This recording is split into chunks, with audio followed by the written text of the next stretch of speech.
Be allowed up to 5 minutes. The goal is the way it's supposed to work, you come to the microphone and all of your questions, comments are directed through the moderator and back out to this legislative body, which is annual town meeting. And you come to the microphone, you state your name, your address. If there are any particular safety concerns about stating your specific address, I understand that, as long as you are here a resident of Lee. And so you don't need to take 5 minutes. I didn't bring my 3-minute egg timers this year, but still I've got my phone and we have other timekeepers. And really, please stay on point. So as you're listening to debate, if your point has already been addressed by a neighbor, a fellow citizen, then that's great. You don't have to come and repeat it. And it has to stay on point, right? So that's the key thing. We want to stay on point. So all debate must relate to the motion and be directed through the moderator. You have to be recognized by the moderator. Please use the microphones because we do have a big crowd. Please articulate and enunciate and project so that everyone can hear. Speak right into the microphone. Our true blue, tried and true, loyal, hardworking select board, town administrator, town council, and finance committee chair will most likely be addressing your questions, comments, once we get going. So, if that makes sense to everyone, and yes? If it's difficult for anyone to stand, are these mics removable? I believe they are, and I understand that as well. Yes, thank you. The one on that side. Okay. And just as a final note, I know I don't have to say this, but we want to maintain public order here and decorum and civility. It is truly within my purview to have any of you removed, which I do not want to do. I have no interest in. So as long as everyone adheres to the rules that we just laid out, there won't be any issue. So without further ado, we're hoping you have your town warrant, you have the warrant in your hands. And we're hoping that we can begin now and proceed through with the first six articles on a consent agenda. Okay. Madam Moderator, I will read the following motions for the Article 1 through 6 consent agenda, and if there are no objections, they shall be approved by a single vote. Hearing none. Article 1, I move that the town vote to receive the reports of the Select Board, Town Accountant, and other officers, boards, commissions, and committees of the town. Article 2, I move that the town vote to fix the salaries of all elected officials as required by law for the fiscal year beginning July 1st, 2023. Article 3, I move that the town vote to authorize to transfer the sum of $2,200 from the sale of cemetery lots receipts to Fairmont Perpetual Care Trust account. Article 4, I move that the town vote to authorize the Select Board and other town departments with the knowledge of the Select Board to apply for and accept grants from the federal government, Commonwealth of Massachusetts, or any other source to execute any documents in connection with said applications and to expend grant funds for purposes received without further appropriation.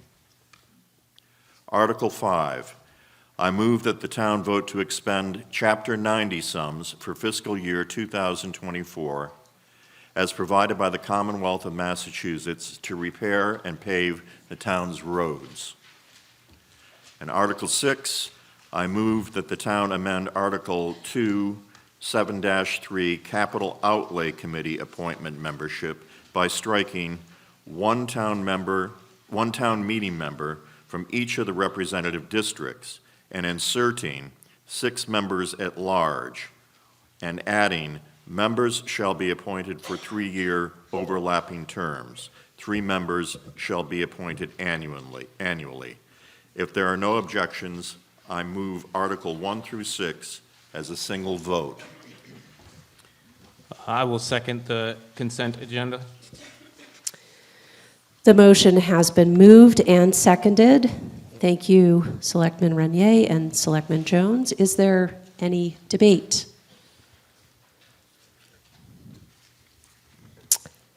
Okay, seeing none and hearing none, we will now give our clickers their first official try. And let me just remind you, when the question opens up, and if we have technological snafus, and we will all just dig deep and we'll work through that. But you will vote, you will click on number 1, which will be green, that's for yes. 2 should be a red color, that's for no, and yellow is when you abstain. Your current vote will show up by number in the screen in the top right corner of your clicker. You can change your vote up until the time that the moderator closes the vote. And once you've entered a vote, your number on the stage screen should turn to blue. A lot of color changes here. Once the vote is closed, your number on the stage screen will change to green or red, and then it's tallied here. So, as I mentioned before, we're not at full capacity, so there are going to be some numbers over here that are just going to remain gray, and that's as it should be. And your number is not tracked, so your vote remains anonymous. Everyone understand all of that? Okay, thank you. And so I'll just keep talking now.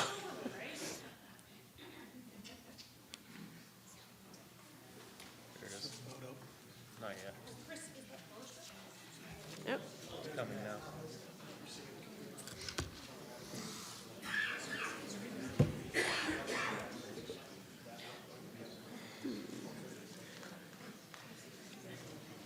And we do have a backup plan, and just in case of this, we've got some little paper orange cards, but we're not there yet, so.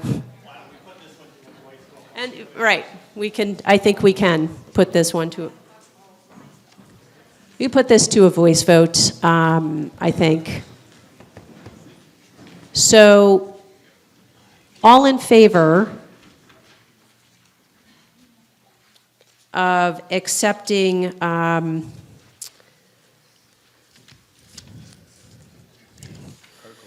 Articles 1 through 6, consent agenda. All in favor, if you can just verbally say yes. Yes. Beautiful. All opposed, if you could voice that and say no. And any abstentions? So we are through the first 6 articles of the annual first, all right, how great is that? We'll just take a quick little pause here while we work through this, and then we'll be on Article 7. Madam Moderator, Yes. we need to ask you a question to get your attention. Do we raise our hand or should we walk directly to the mic? That works. If you can project your voice as well as Ann Langlis can, that's great. And again, I think that it depends on where you're sitting. And the lights are blinding up here, so if I don't see you, I'm sorry, but I appreciate that. If you can get up to the microphone, then I'm sure that more people will hear you than not. And I appreciate that question. Thank you. It's a good point of order. There's some wires down here, so just make sure you pay attention to that too. We good? I think we're ready to go now. Yes. Madam Moderator, I move that the town vote to raise and appropriate $21,389,199.16 for the maintenance of the several departments of the town as set forth in the May 11th, 2023 annual town meeting warrant, of which no hold has been placed. I'll second that motion. The motion has been moved and seconded. This is Article 7. Is there any debate?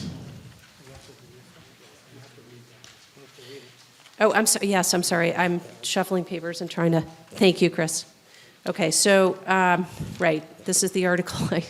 1 second.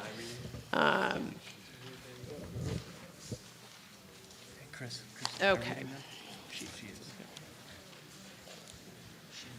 So the moderator will read each line of the budget, and if there's one that anybody wants to be held for further debate, just say hold, we'll mark it, and come back and vote on that one separately. When we've gotten through the whole list, then we will vote on all of the non-held items in one shot, and then we'll go back again individually, so.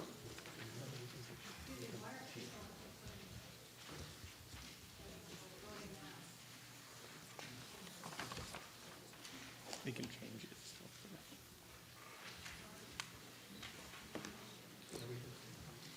it. No, the vote is not open, correct? No. On Article 7? I'm sorry, yes, but I have to read the line items first. So, I'm sorry, Rachel. Okay, that's fine. Perfect.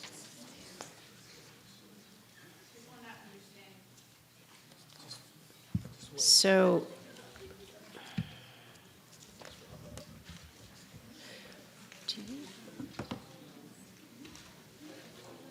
the whole list, okay. Okay. Okay. Thank you. Okay.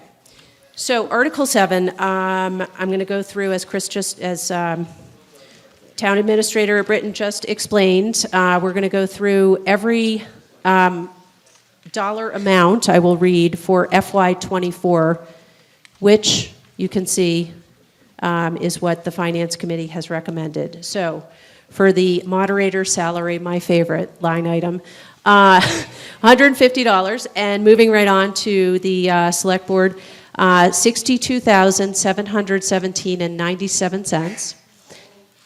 That's a hold, okay. Town Administrator, $107,395. Finance Committee, $500. Reserve Fund, $70,000. Compensation, $75,000. Town Accountant, $118,340,000. The Assessors, $115,305. The Treasurer Collector, $211,860. Town Council, $41,000. Information Technology, $109,318. Land Use Assistant, $51,162.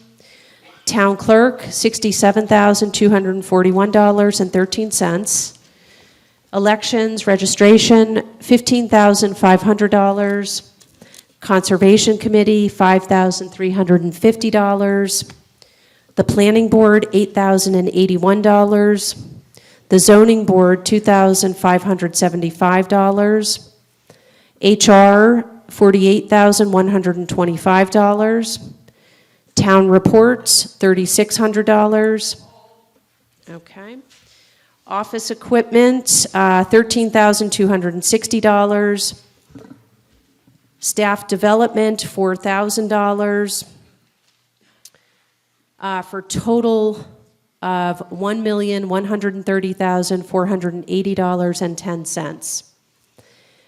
Under Public Safety, for the police budget, we have $1,361,850.44. Okay, noted.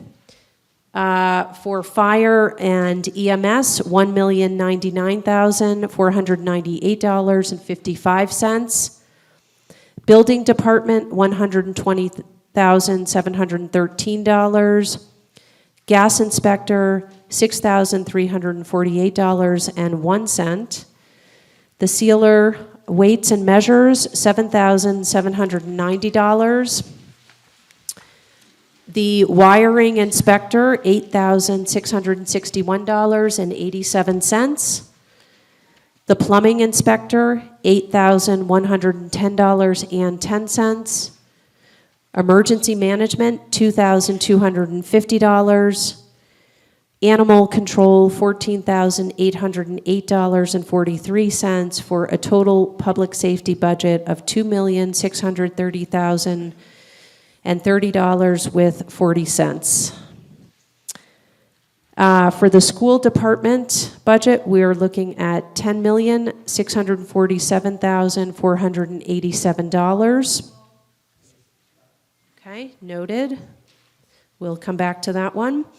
Public Works, the DPW administrator, $48,976,000.75.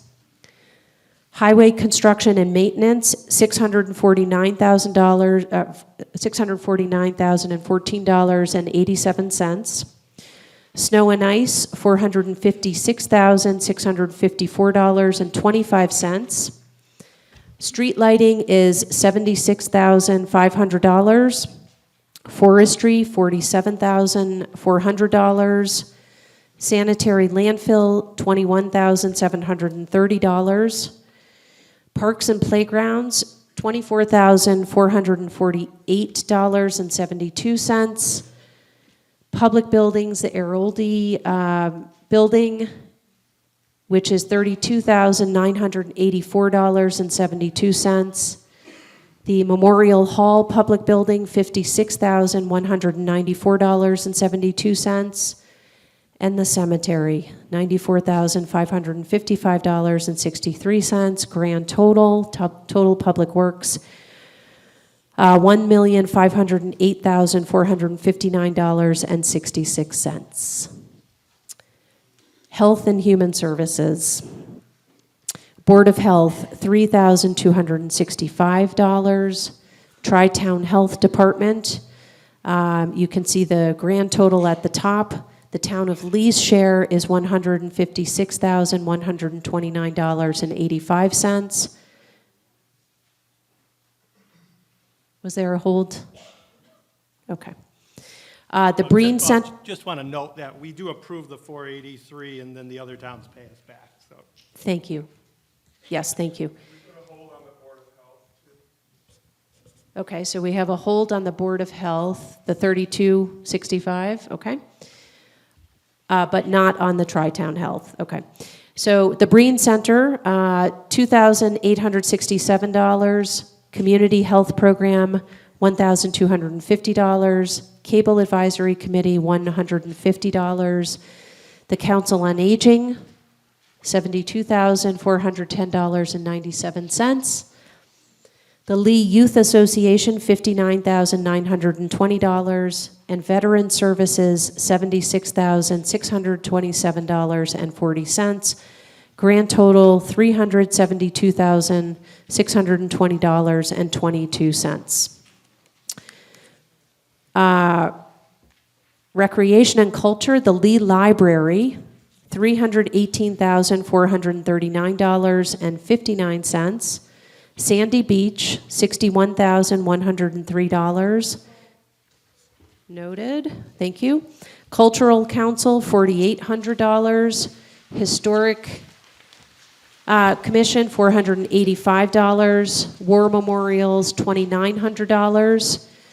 Grand total, $387,727.59. Debt service, long-term debt, you can see both of those line items are zero. Our short-term debt, $3,100, and our total debt service is the same, $3,100. For Berkshire Regional Planning, I'll just read the amount and then we'll hold it. $4,927.52 duly held. We will return to it.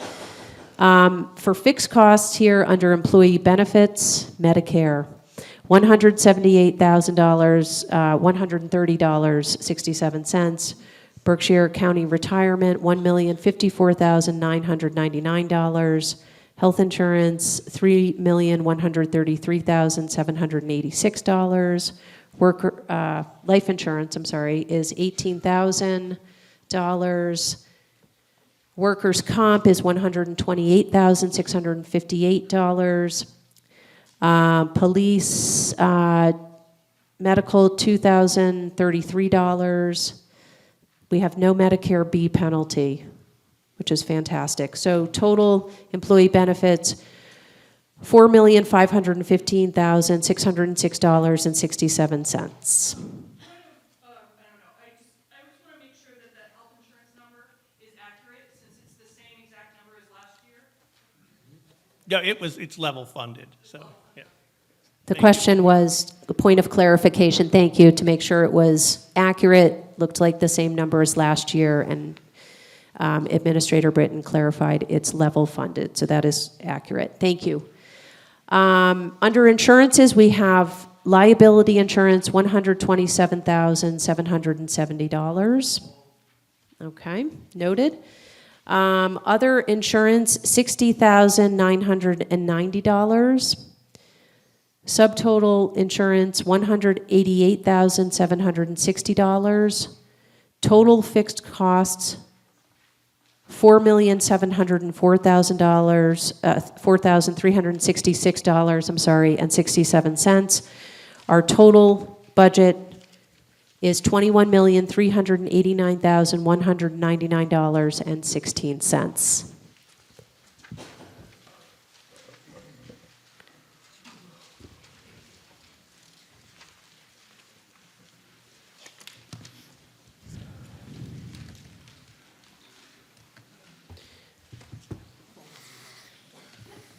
Right, so, thank you. So what we want to do now is vote on all the non-held items. We have a motion, I believe it was seconded, for the non-held items. We will come back to the held items to debate those. So this is, we're going to vote. Unless there's any debate, we can vote now on Article 7. As I just read all of those items, knowing that we'll return to the held items. So if you support everything that we just went through that wasn't held, you would be clicking yes to vote in support of the town budget. You will vote no if you do not support it, and you may abstain, of course, and always. And the vote is now open.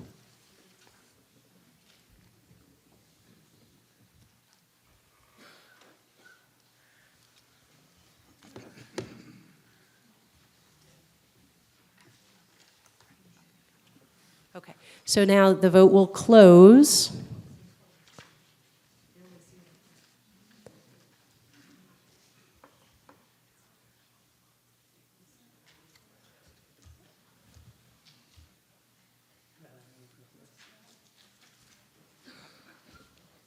Okay, so that passed. That passed. And again, just some minor technical things here. We'll give you the exact vote count momentarily. And if I can appeal to the crowd's patience again, when we go through each held item, it does take the town clerk a minute to prepare in the laptop what that looks like so you understand exactly what you're voting on here. So thank you in advance for your patience.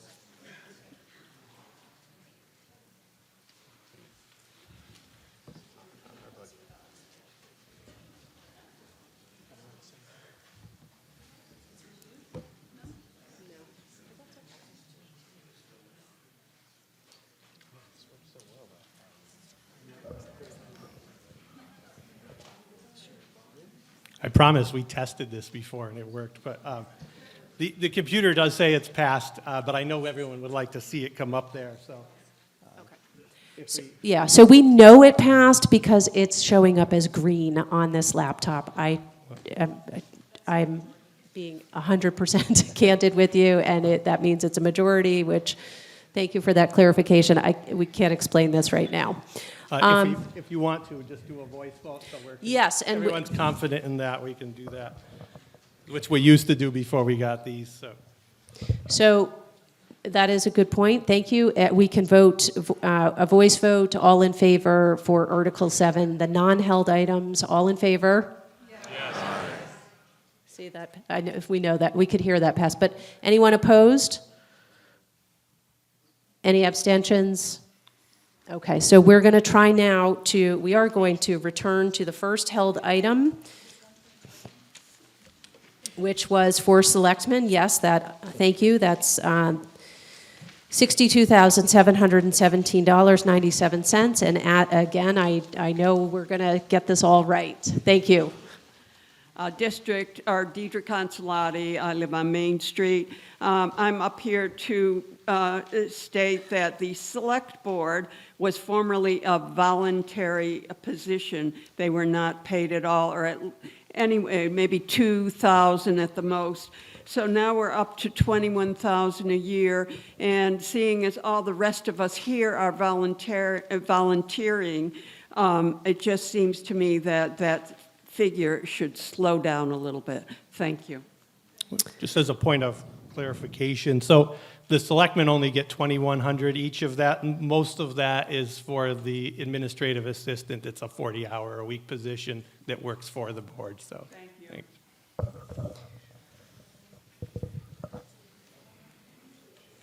Is there any further debate or questions on, okay. And if you do, please come to the microphone.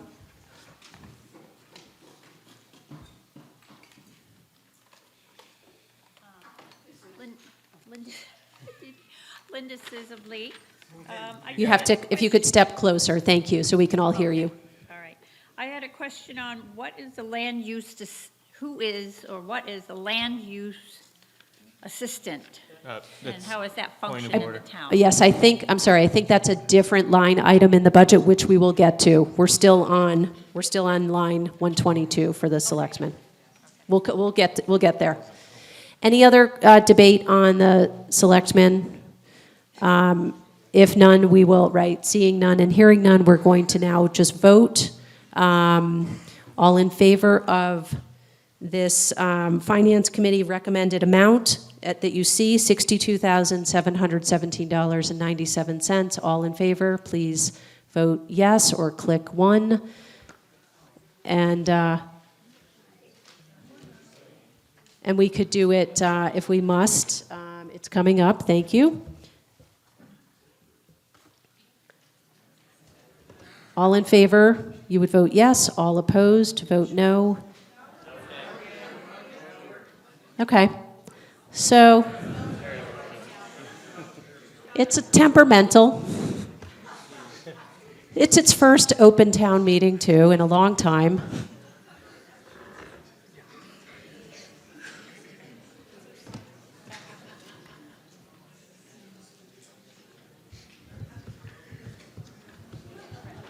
So now we're going to close the vote, and hopefully we're going to get, I'm very optimistic this is going to resolve itself, but the vote is now closed.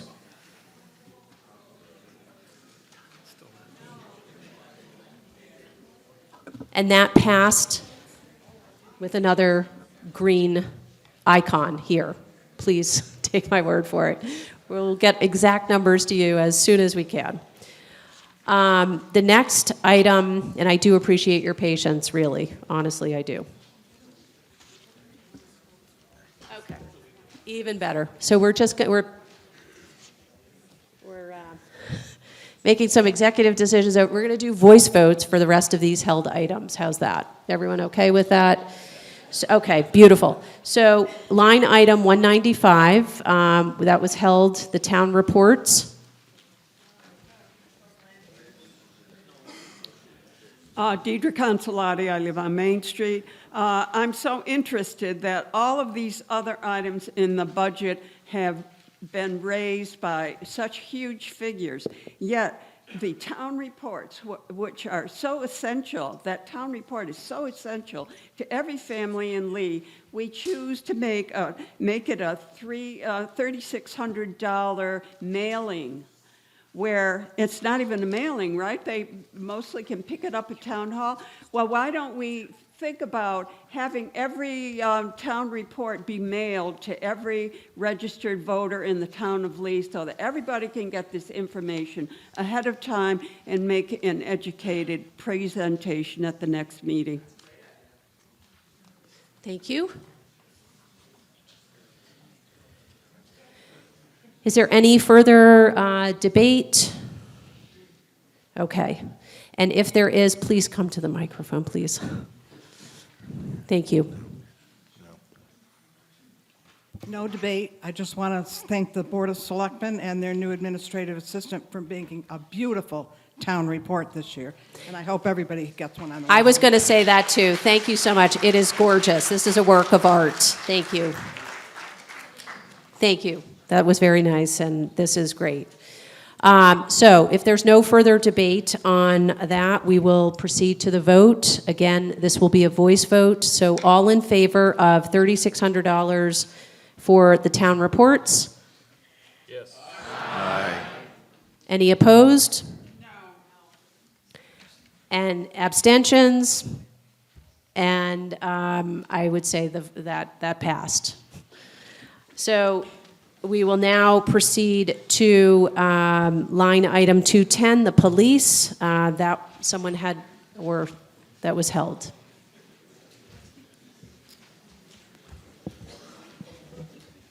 I'm so interested that the figure in last year's budget is $40,000 less than the one in this year's budget, and I would like to ask someone from the police department to come and explain this $40,000 increase. Thank you.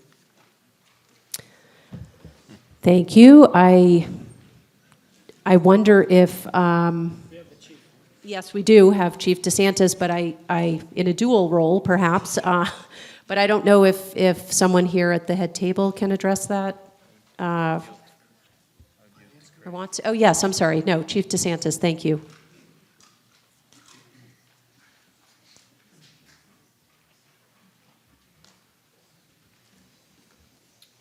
Good evening, Madam Moderator. Craig DeSantis, the police chief for our community here. Dee Dee, thank you for the question. So the majority of what you see as an increase was just negotiated raises. The department has expanded in the wake of police reform. We lost all of our, well, any long-term ability to maintain our reserve force. So now we have a full-time force only to service our community and the public safety needs. So the combination of adding an additional person and also the negotiated raises is what constitutes the increase.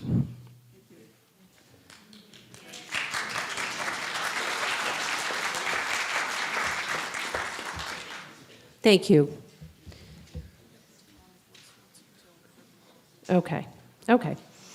And thank you, Chief DeSantis. And I'm sorry, I didn't recognize earlier, but I want to recognize Officer Retzel, who's here too. Thank you. So, two things. Let's, if there's no further debate, proceed to vote on the police budget as you see it printed here. A voice vote. All in favor? Aye. Any opposed? I guess we don't really hear from abstentions, right? So I think we can conclude that passes. The next held item was the school department.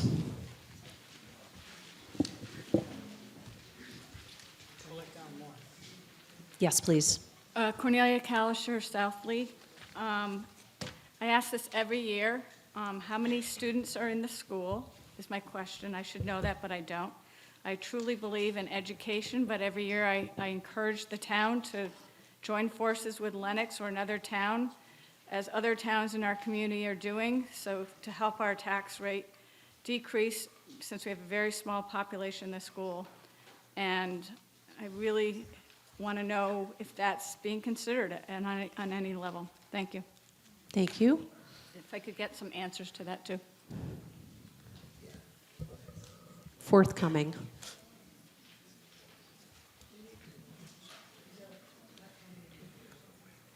I anticipated this. There are 640 students currently enrolled in Lee Public Schools, 325 of them at Lee Elementary School and 315 at Lee Middle and High School. The conversation around whether to regionalize or expand Union 29 are being discussed internally at this point. It hasn't been brought to the school committee as more information would need to be gathered ahead of time.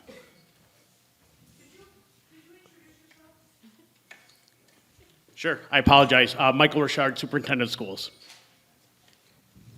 Thank you.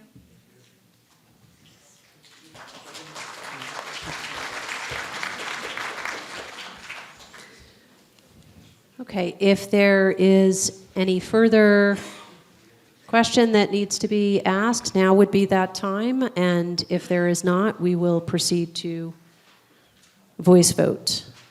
So all in favor of the school department's budget, as you see here, $10,647,000, $47,487. All in favor?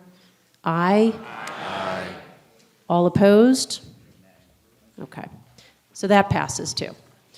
The Board of Health, I believe 511, line item 511, there was a hold on that.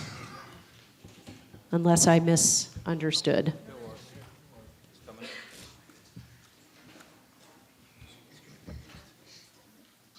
Good evening. My name is Darren Blaney. I live at 90 Laurel Street in Lee. And I am wondering why that line item has, if I heard correctly, 6,000.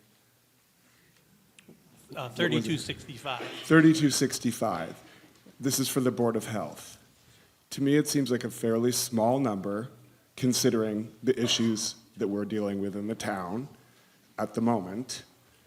It seems like a very small amount of money to me.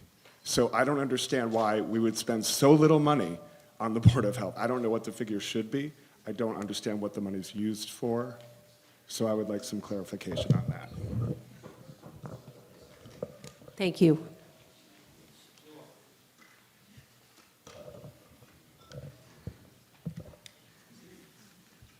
Good evening, Jim Willis, Tri-Town Health. The Board of Health has asked for this nominal increase for anticipation of accessing technical assistance as we learn more information about the UDF and GE, so we can have the skill set to look at plans, et cetera.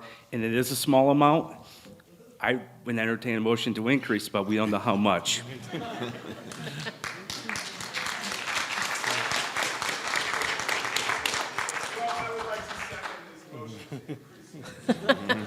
How much? You need a number. 5,000. Somebody's got to make a motion. Okay.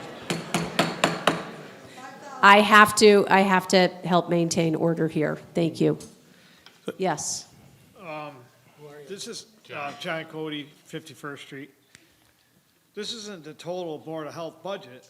I mean, the Tri-Town Board of Health's budget also includes this $500,000 here from the three towns. So there are two different line items, Mr. Cody. You're right. Right, but it's still, it goes to the Board of Health. This is an extra amount on top of what they already get. Am I correct? There are two. Yes, that's correct. So it isn't like their whole budget is a small amount. That's also It's correct. $500,000 plus this. That is So I true. think it's sufficient. Okay. Thank you. Okay. Nevertheless, and I'm sorry, I will go back to the prior point. So we just had, I think, and I'm sorry, I'm just trying to keep on track here. Was there a motion to increase the Board of Health dollar amount? No, you have to make the motion. Yes. If there is, you must come forth and that we have to do this properly and officially. So the motion would need to amend that to a different number. Correct. And just as a clarification, we quadrupled that amount this year from last year for that purpose, but just in case anyone didn't know. So it was 765 to 3265. Considering that this is going to go for technical advice that typically the Board of Health would not need, considering this is to fight against the dump, I propose to go to 10,000, and I think that's nominal for help in such a matter, because it's so technical. And, you know, the rest of the river has voted to spend way more money on their technical advice than our own town. I think 10,000 is still not enough, but it's better than the amount that's sitting there Okay. right now. Thank you. So Thank can I make a motion, or how does that work? Yep. So You I'd can, like and to you, make a and please motion. again, just tell us who you are so Oh, everyone sorry. knows.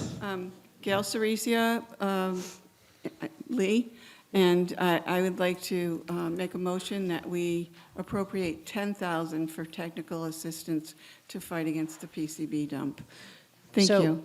Okay, and just, Ms. Risi, just to be clear, your motion pertains only to line item 511, Right. okay? To increase it to $10,000. Thank you. Is there a second? Because I think our bylaws only allows 5%, but I'm checking. Yes, correct. We're just going to, thank you. We're just going to, there are some, I think, bylaw constraints in terms of percentages. Yes. I don't think so, because it says the publication in the warrant is any sums of money or any other sum. Yeah, a 48-12, proposed amendments involving sums of money, no monetary amount may increase the total by more than 5%. Oh, is that our bylaw? Do we have a By bylaw? bylaw. Oh, sorry. I withdraw that then. So I heard the motion. Thank you for the clarifications, Attorney Ballard. And I heard a second. So, thank you. Josh Bloom, 204 West Park Street in Lee. Just for clarification, did you mean that you couldn't increase the budget of the line item or the total budget? Yeah, so it's any amendment involving money by bylaw increase of no more than 5%. So what? Here.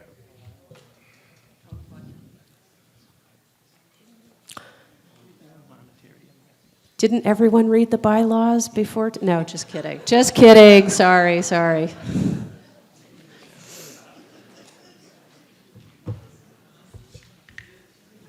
But we have expertise in the House, so we will get through this. If you come to the microphone, yes, you may. Tell us who you are, and we're in the middle of trying to clarify a point, so if you can keep it on point specifically to line item 511, It is. by all My means. question is, does the money carry over if it's not spent from year to year? So in other words, the reason I questioned it is because it seems like a small amount of money compared to the entire budget. I'm thinking about the future because we've heard a lot of information about how there may be leaks in the. I'm just talking about something with oversight. So does the money carry over? Is it only for this 1 year? An operating budget would not carry over. It would go back to But free cash. what if the money is not spent? So Yeah, it just goes into the general fund, and then it can be appropriated later. Now, if we have a special town meeting in the fall and we wanted to add more money to this, we could definitely do it then as well, or call a special town meeting if money were needed. But basically, this is operating budget, so at the end of the fiscal year, it will go back into the general fund as free cash. The capital, we can be rolled over if it's a project that we're still using that money for, but not the operating. So I am coming from a place of ignorance somewhat. So if there's anyone who can speak to what the money has been used for in the past from this, that would be helpful, I think. If we're, what is the money used to pay for? It's used to pay for expertise. Is this correct? The expertise is coming back to the microphone. The Lee Board of Health budget has always been $765 to cover public notices if the Board of Health wanted to pass local regulations. Historically, I don't think we've ever spent any money out of that Board of Health line item until our ask this year. It's always been level funded at $765. Madam Moderator, Yes, before we get into debate, can we deal with the amendment? yes, Thank you. yes. Once it's seconded, you can talk all you want. So do we also, we want the amendment in So, writing? so the question was whether our bylaw prohibits more than a 5% increase. I read the bylaw. It's not clear to me whether that prevents. Go Celtics. All right. So someone's watching it, so it's not clear to me that it would prohibit this increase because it doesn't speak to line items. So I would want it to be clearer than it is currently articulated if it prevented an increase of more than 5% to a line item. So my ruling is, if anyone cares, is that it can be increased to 10,000. So I don't know if there was a second, and I think we should deal with that before, and we should get that on the floor, and now we can debate it. Yes, okay, Thank you. thank you. Thank you all. All right, so let's proceed, and we'll get to you in just one second. We'll vote on increasing line item 511 from 3265 to 10,000. I have a question about, I Oh. have a question about this. Okay, I can't speak. have debate here? Yes, yes, yes, All right, John Cody from Lee. yes. Right to the mic, right to We're the really, mic. you really confuse the issue here. We don't even know what amount of money we're voting on right here, right now. It's either 10,000 or the 5%. It's 10,000. All right, Yes. just trying to clarify. Yes, Chief Brown. Ryan Brown, Robert Street, Lee, Massachusetts. Point of order, please. I believe we have to vote to approve the amendment before we can vote on the amendment. Is that correct? Yes, we have to vote on the amendment, and then we'd have to go back to it. If it's amended up to 10,000, then we still vote on the item. If it's rejected, we still vote on the item that's published in the warrant, which would be 3,265. Right now, there's discussion on the amendment, just for clarification. Yes, thank you. And only the Madam amendment. Moderator. Yep. Ann Langless, Union Street.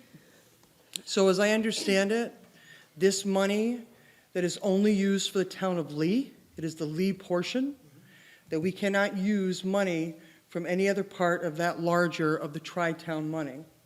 So this money is just for Lee residents to get this technical information about the UDF so that our health department is fully educated about what other health concerns are coming up. Very different from the entire Tri-Town Health Department. This is just about Lee only. Thank you. Hi, Josh Bloom, 204 West Park Street. If you attended the Lee Board of Health conclusion of their research about their findings about the health implications about the UDF, and then you read their report, you saw what they stated very clearly, that they said we are a volunteer board. We do not have the capacity or the expertise to be able to do monitoring and some of these studies ourselves. Additional funding like this is important so that we can support our local experts to be able to leverage their expertise effectively to find outside people to help our town in the health issues that are facing our town. Thank you. Thank you.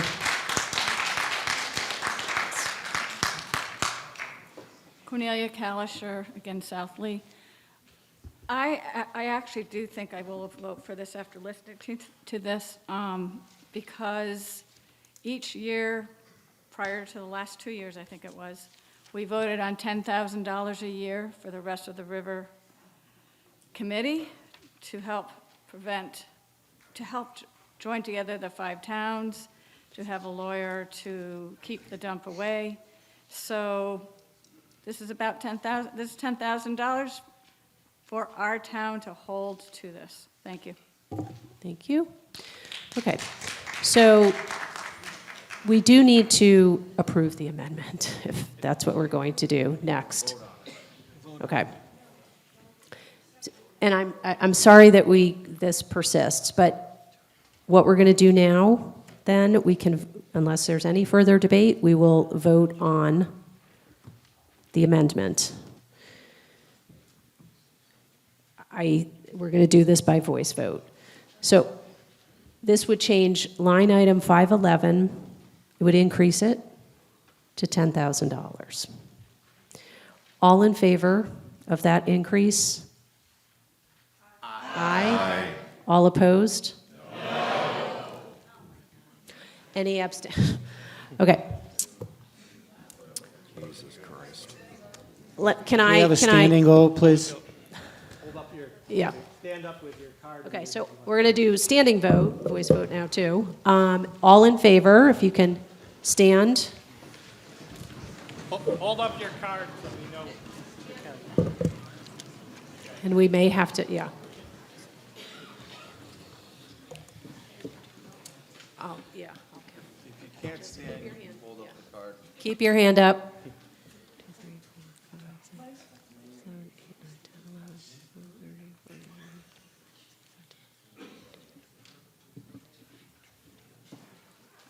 I'm sorry to point.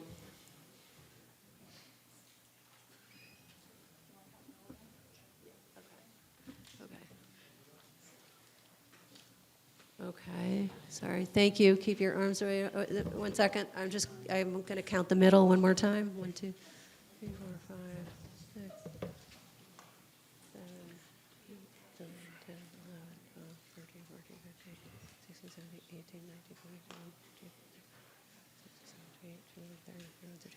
Okay, thank you. Thank you. I know that's not super anonymous, but just bear with us.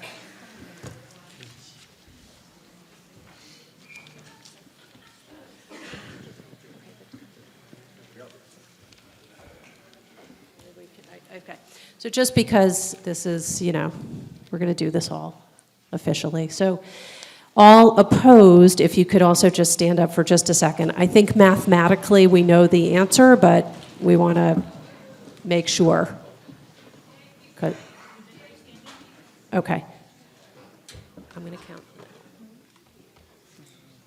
You're opposed now. 1, 2, 3.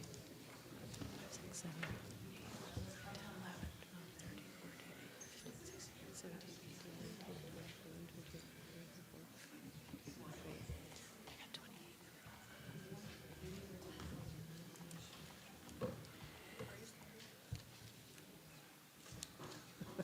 Yeah, okay. Okay, so just going to do some quick math, and all the abstainers can just, hang out. Okay. So we had 87 yes and 97 no.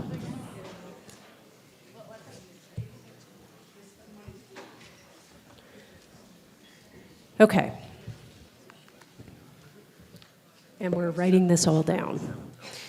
The next held item. I'm sorry. I'm sorry, I forgot. Yes, these things get away from me. Okay. So now, yes, please. Can't hear you. How did this article, was the amendment passed or not passed? It did not pass. It was 87 in favor, 97 opposed. I'm sorry. Just Yeah. looking for clarification, thank you. Of course, thank you. Okay.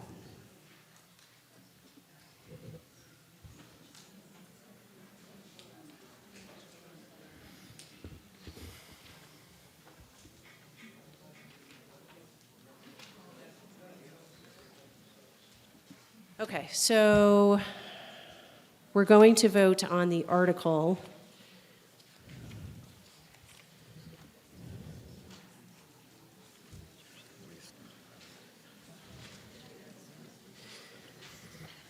We're voting on 511 at 52, Yeah. at 3260. Right, so so just as the point of clarification we just noted, the amendment failed. Now we're going to vote on line item 511. I shouldn't call that an article because this is all part of Article 7. We're just going to vote now on 511 as you have it printed in your warrant at, we can, at $3,265. And if there is, we have a motion for that. Okay, we did that before, right? So yes, if there's debate, questions, comments, please come step up to the microphone and we will hear you.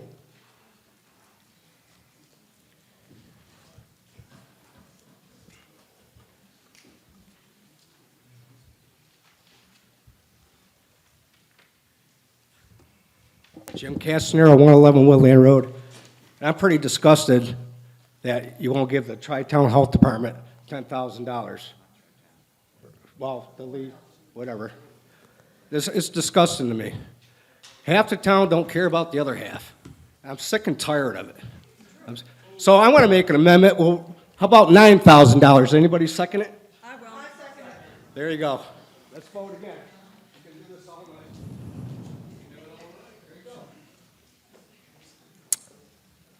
Okay, is there anyone else who would like to be heard right this minute?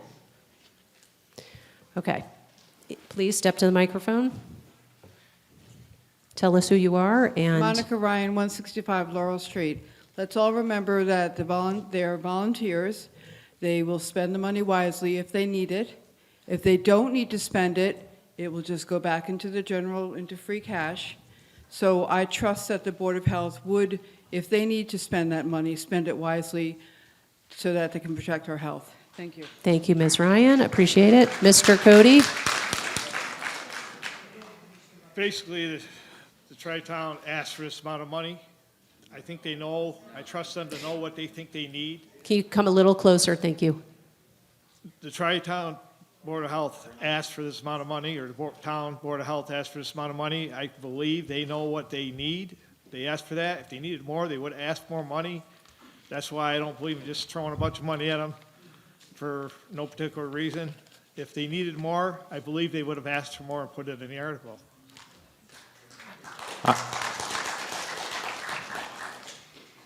Yes. Yes. Hi, Josh Bloom, 204 West Park Street again. We did actually hear from the Board of Health, who came up here and said that they would be welcome an increase in the funds. So we did hear from our Board of Health saying, please, yes, we would like more funds. So please don't come up and say that they didn't ask for more funds. They have.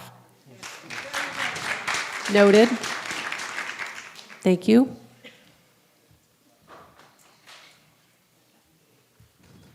Bob Lobauer, Fox Run Lee. No, a number was brought up, not what it was going to be spent on. The board asked for money that they have intended. There's nothing, you're just throwing money at them. You're not really spending it on anything in particular. So unless you come up with something specific, I've got a problem with it. Thank you. Okay, so I think what we have in front of us was the most recent motion. I heard it seconded to increase it this time to $9,000. Everyone else concur? Okay. We will take another voice vote on increasing line item 511 from what you have printed on the warrant up to $9,000. All in favor? Aye. And all opposed? No. Okay. It's 511 on your warrant. It's the Board of Health. It's the Finance Committee recommending the $3,265. That's okay, no worries. I'm happy to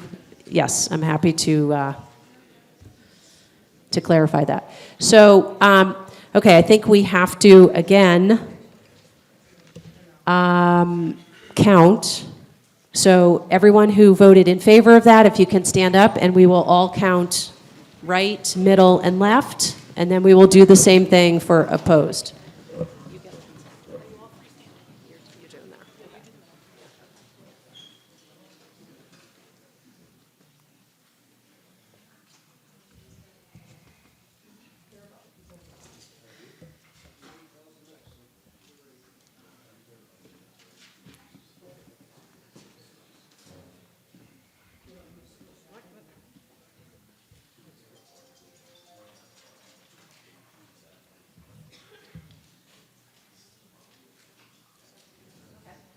Okay, thank you. So I'm going to ask everyone who is opposed to do the same exact thing. I know it might seem silly, but we're trying to do this the right way and be accurate and fair and transparent.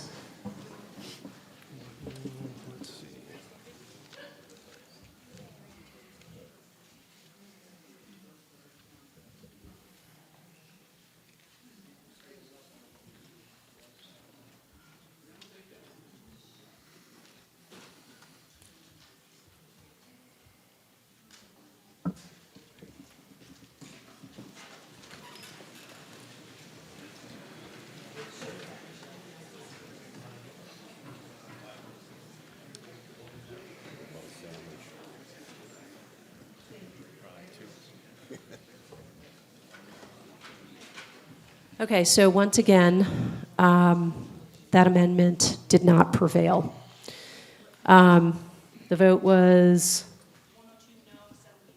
yes, 70 in favor and 102 opposed. And I see people at the microphones. I don't know who got there first. Yes, please. I'm David Parker, 55 West Road, Lee. Can you just come a little closer, Mr. Parker? Thank you. David Parker, 55 Thank you. West Road, Lee. I move the motion. Second. Okay, so I think we're back to, once again, voting on line item 511 as it's printed on your warrant. Yes, yes, we're first we're going to We need a vote motion, to. we need a vote on the motion to call the on- question. Thank you. So all in favor of calling the question? Thank you, thank you. Okay. So now, all in favor? I'm sorry. Yes, all opposed to calling the question, pardon me. Okay. Thank you, thank you. Back to where we started a few minutes ago. All in favor of what you see printed on the warrant, 3265, Board of Health? Yes? Voice vote? And all opposed? Okay. I think we all can hear that that passed. Okay. Thank you. Moving right along to line item 620, Sandy Beach, $61,103. Yes. Cornelia Kalischer again. So should I go ahead? You have to come closer. You really have to get into the microphone. Yes, go right ahead. So Cornelia Kalischer again, South Lee. I love the beach, and every year I bring this up. Two things. One, I really, really emphasize no hard feelings towards anyone in Lee whatsoever, but I have a car that's low, and it's really hard in that ditch to please negotiate so that that ditch, that you do not bottom your car out. Second thing, is we have a lot more weeds in the water now, and if there will be more money towards the weeds is my question, to remunerating, is that the word? Taking out the weeds somehow, not with poisons, but by weed pulling them up as they've done in the past. That was it. Thank you. I do have a question about there will be. Oh, and I wondered about the hours, if we've been able to extend the hours so that we can swim. I go to work and I'd like to swim beforehand. Okay. Thank you. Thanks. So ours are the same, and we did up weeds last year. That's this in there, that same amount this year, so. Thank you.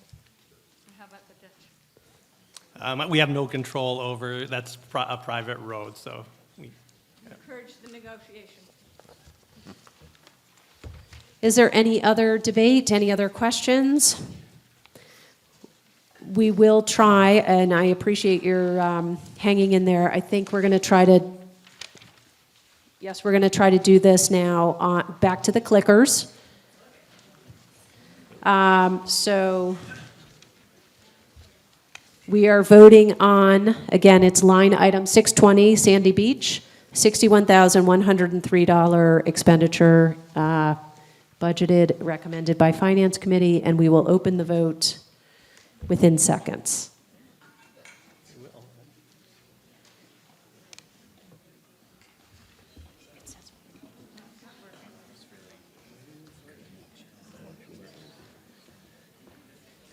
Or not. But we can voice vote this one, right? We can. We've got this. So, all in favor of line item 620 as it's on your warrant, yes? Aye. All opposed? Okay. Abstention. Okay, so that passed. We've got 3 more of these. Thank you. That brings us to the Berkshire Regional Planning. That was a hold, and that amount is $4,927.52. Mr. Bloom. Hi. The Berkshire Regional Planning Commission and the Housatonic Rest of the River Municipal Committee that it chairs is engaging in intentionally deceptive practices that are meant to restrict public access to information, restrict public comments at meeting it chairs, and either is refusing to record their Zoom meetings or avoiding releasing their video records to the public. These actions harm the interests of the town of Lee. I therefore am planning to make a motion that the town vote on this line item to be postponed until the next regular or special town meeting. This budget allocation to the Berkshire Regional Planning Commission is intended to cover Lee's annual contribution to this intergovernmental body. My proposal will have no impact on the continuation of funding for the Berkshire Regional Planning Commission's role in the Lee Master Plan or Lee's Hazard Mitigation Plan. Allow me to provide additional context. Back in January, the Berkshire Regional Planning Commission and the Housatonic Rest of River Municipal Committee that it chairs met in executive session and decided to restrict disclosures about the committee's intentions of voting to intervene in oral arguments against Berkshire environmental organizations and in support of GE in the U.S. Court of Appeals. Then in March, Berkshire Regional Planning Commission consulted with their lawyers about their agenda for the March 27th Housatonic Rest of River Municipal Committee meeting. After that legal consultation, Berkshire Regional Planning Commission obfuscated their true intentions by just listing their proposed legal action as approval of expenditure of funds in their public agenda and only permitted public comments before they revealed the true nature of what was on their agenda, and so the public who participated in the meeting had no opportunity to raise concern. After the March 27th meeting, Berkshire Regional Planning Commission stonewalled the public, the media, community television for Southern Berkshires about releasing the video for the public meeting. Over the course of 10 days, I submitted 6 requests to BRPC before I received a response. Before Berkshire Regional Planning Commission's April 6th Executive Committee meeting, I twice requested public comments be added to their agenda. Berkshire Regional Planning Commission did not comply or acknowledge my request. At the April 13th Rest of River meeting, Berkshire Regional Planning Commission and the Rest of River Committee did not put public comments on their agenda and refused to add it to the meeting when asked. Further, despite requesting that the Rest of River Committee and Berkshire Regional Planning Commission record their meeting, they refused. That refusal is a ploy to limit public access to their proceedings. At their April 20th Executive Committee meeting, Berkshire Regional Planning Commission refused to comply with a request to allow public comments. At their May 4th meeting, Berkshire Regional Planning Commission and the Rest of the River Committee that they chaired did not put public comments on their agenda, even though they were asked in advance to include a comment period. After the March 4th Rest of River Committee meeting, the Berkshire Regional Planning Commission has stonewalled the public about releasing the video recording of that May 4th meeting. Over the course of this last week, I have submitted 3 requests to Berkshire Regional Planning Commission to release the video recording. I have not received even an acknowledgement of my request. Given Berkshire Regional Planning Commission's aggressive legal strategy goes against the interests of the town of Lee and our local Berkshire environmental organizations, given Berkshire Regional Planning Commission's efforts to undermine the interests of the town of Lee by intentionally withholding information from the people of Lee, Given Berkshire Regional Planning Commission's efforts to strategically and repeatedly limit or prohibit public comments at their meetings, and given Berkshire Regional Planning Commission's efforts to further limit public access by their refusal to respond to requests to release video recordings of their March 27th and May 4th meetings, and their more aggressive ploy to intentionally not record their April 13th meeting, I move that the vote on this line item be postponed until the next regular or special town meeting. Do I have a second?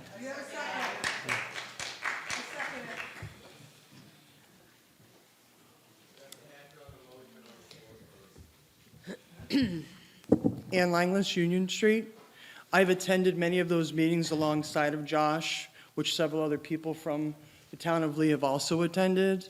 None of us were allowed to have any moment, not even a second, to have any public comment. In attendance was one of our select board members, Mr. Jones here, and he had requested to Tom Matusko, who was the chair at the time, and he took a vote, and all the other towns said that no one would be allowed to speak publicly at so many of those meetings. And we don't understand that if we are giving them money from our town, why are we not even allowed to speak at their meetings? Thank you, Ms. Langlis. And just as a point of, if we can maybe just hold our personal applause maybe till the very end of the evening, that'd be great. But I did hear Mr. Bloom make a motion, and I don't want to lose track of that, so we do need to take that in order if we have to do that first. It's an order of operations thing. So I know there are other people here who want to speak, but we should, and unfortunately we have persistent technological problems. So we can, and I'm sorry, Mr. Bloom, can you, a lot of moving parts here, can you just slowly just read the motion part of what you're... Well, he has it in writing, so Yes. give it to him. I move that the vote on this line item be postponed until the next regular or special town meeting.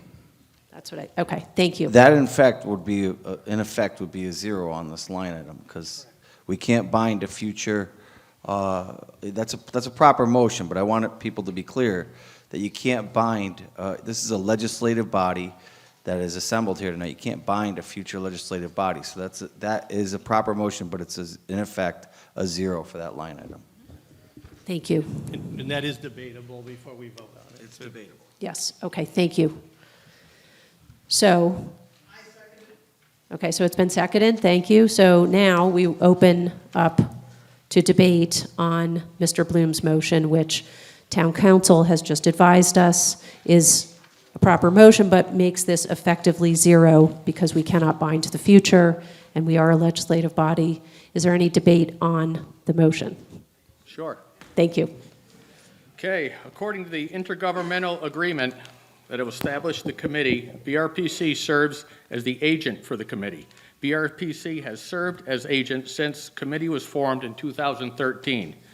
BRPC does what the committee directs the BRPC staff to do. BRPC is not a voting member of the committee. BRPC has never taken a vote on the cleanup of the Housatonic River. BRPC has never taken a vote regarding a landfill in Lee, to be clear. If you want to think that this is the only thing that BRPC has done for Lee.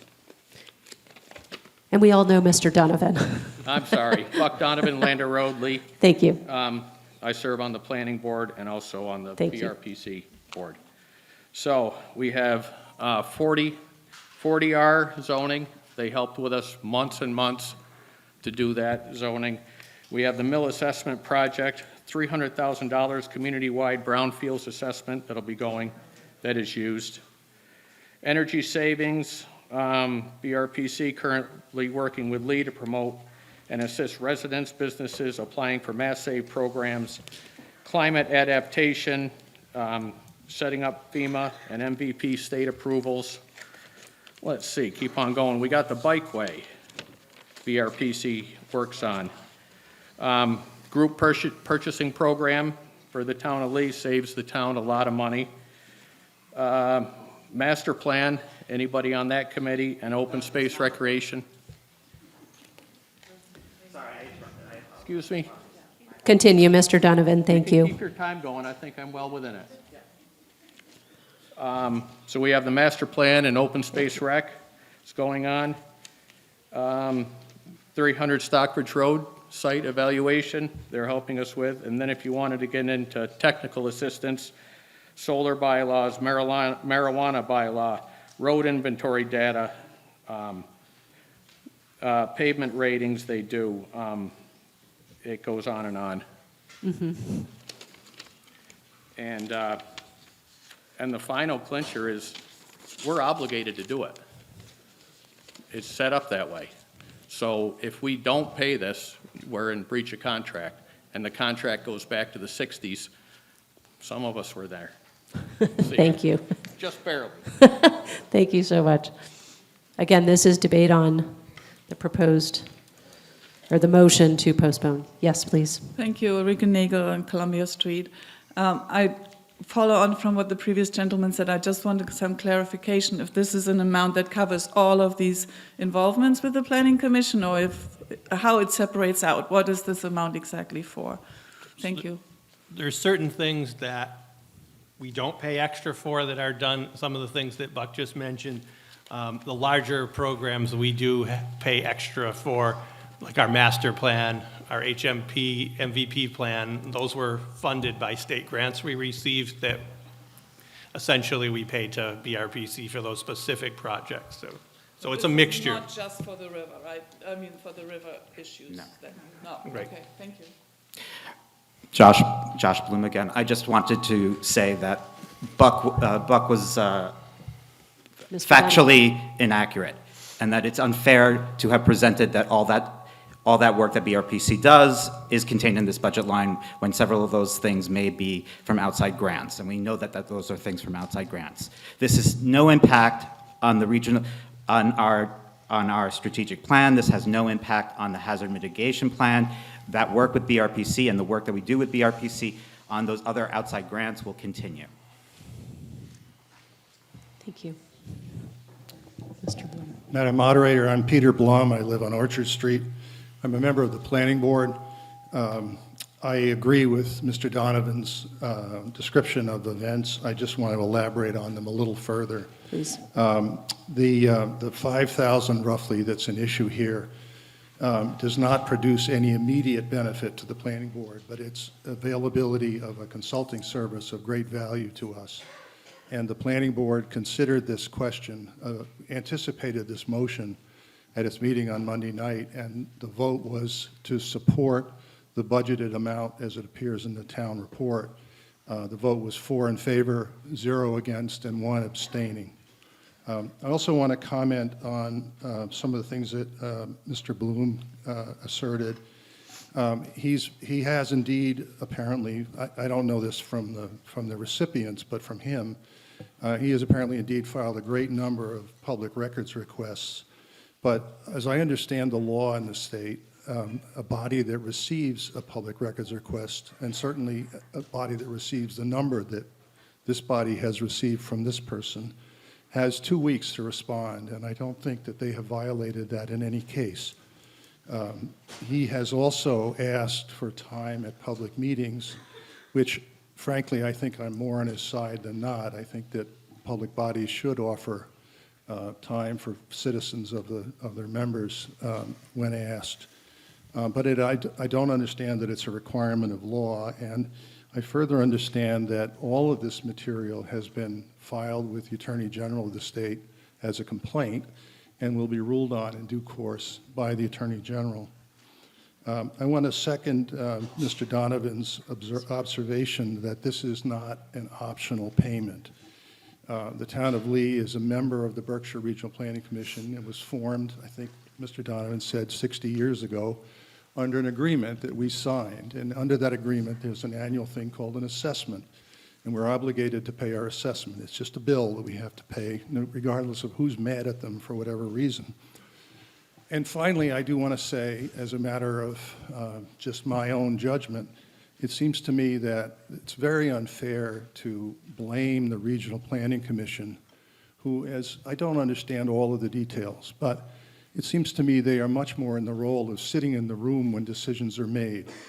Mr. Bloom described them as chairing the meeting. That may be true, but I don't believe that they have voted. And they've asserted in the letter that Mr. Donovan received that they've never voted for or against a dump in Lee. So I think they're being they're being blamed for something that they are more witness to than actor on. I think the problem is that we are unable to get other towns in this Rest of River agreement to vote the way we would like them to vote. And I think it's unfair to blame the Regional Planning Commission for that fact. Thank you. Thank you, Mr. Blum. And we've got a couple. Ms. Byron, you were next. Hi. Can you hear Right me? up close. There we go. Can you hear me, or? Right, Can you another hear me? inch or two. Project. Okay. Hi, I'm Peg Byron. I live in Lee. And I was the abstention the other evening because, well, first of all, I didn't know we were going to take a vote that evening. And I do like to sort of research whatever it is I'm taking a vote on. Okay. I do have mixed feelings on this because I myself and others have worked with Berkshire Regional Planning. They have been very, very good in many ways, as we've heard. I did get on Zoom for the second meeting of Berkshire Regional Planning after I read the Eagle article. And I feel Berkshire County should be a neighborhood.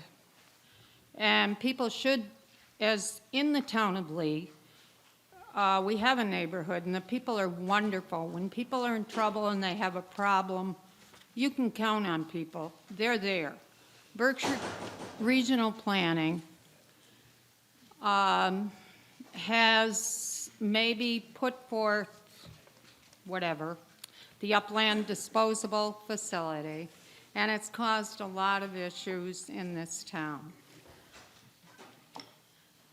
I feel that we had our representative, Mr. Jones, who wanted to allow a person to speak that was in the audience, and none of the other members would second his motion.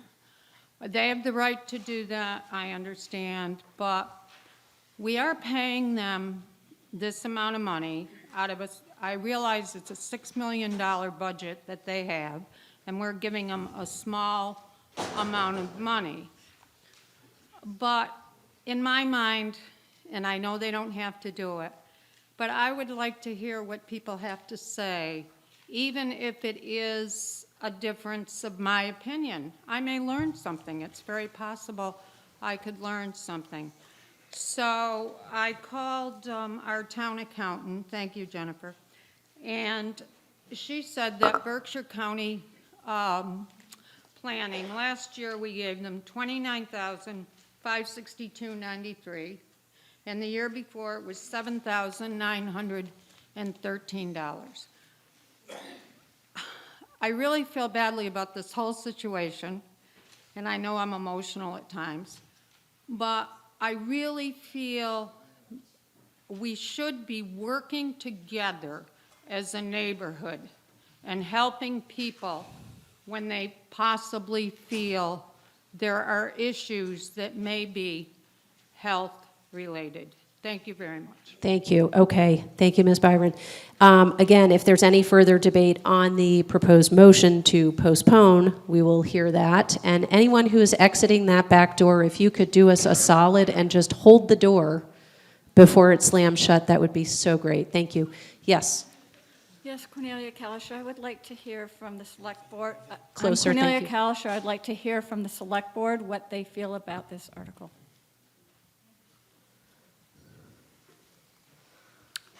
I can tell About you. this proposal and article. I can tell you, I'm the Rest of the River representative from Lee. I can tell you that the The fact that there's nobody able to speak publicly at these meetings is not due to Berkshire Regional Planning.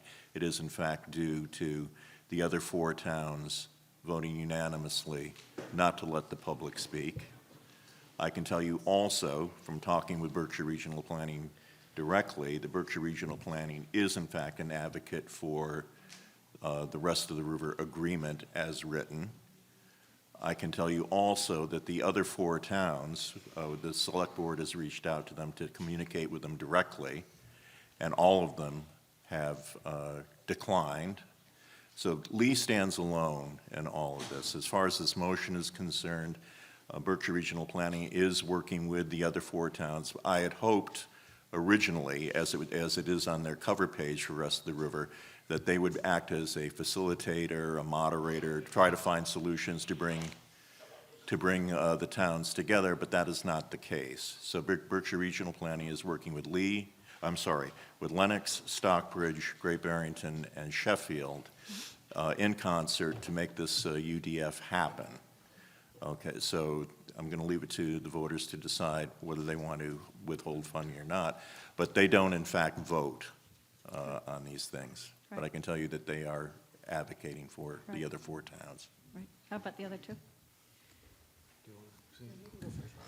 Yeah, thank you. Sean Renier, Tyringham Road.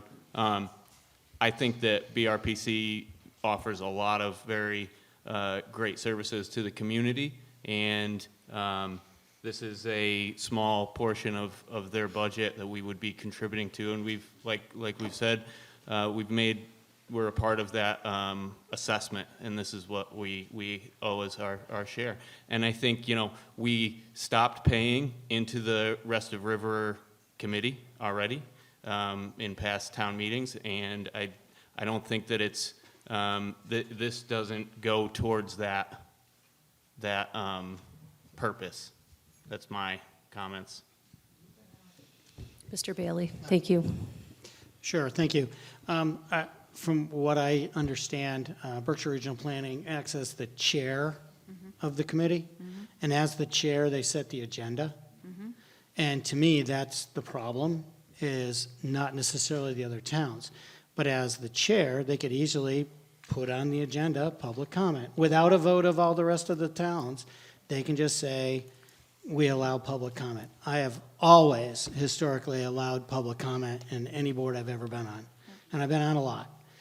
So I understand the frustration, and I think if this were to pass, really, it doesn't mean that we'll never pay our bill, and I understand that we are obligated to pay this. It's an assessment that we will have to pay. But it's similar to the money that we voted down at town meeting to not give them toward the attorneys. And I think that what it is, it's a wake-up call for Berkshire Regional Planning to say, hey, wait a minute. Just let the public speak and then go on with your meeting.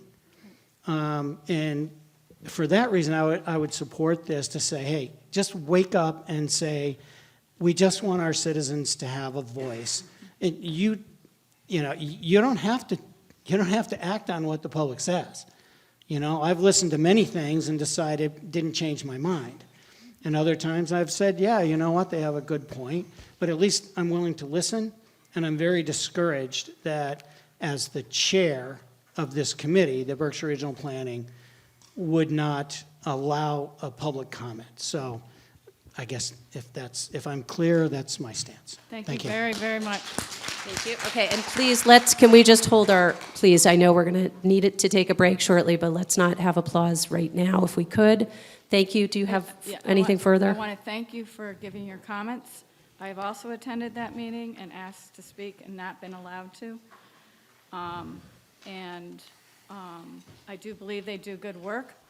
But another way we could do this is the 3 selectmen could write a letter as an official comment stating that they would like the chairs of the Berkshire Regional Committee to allow for public comment in those meetings.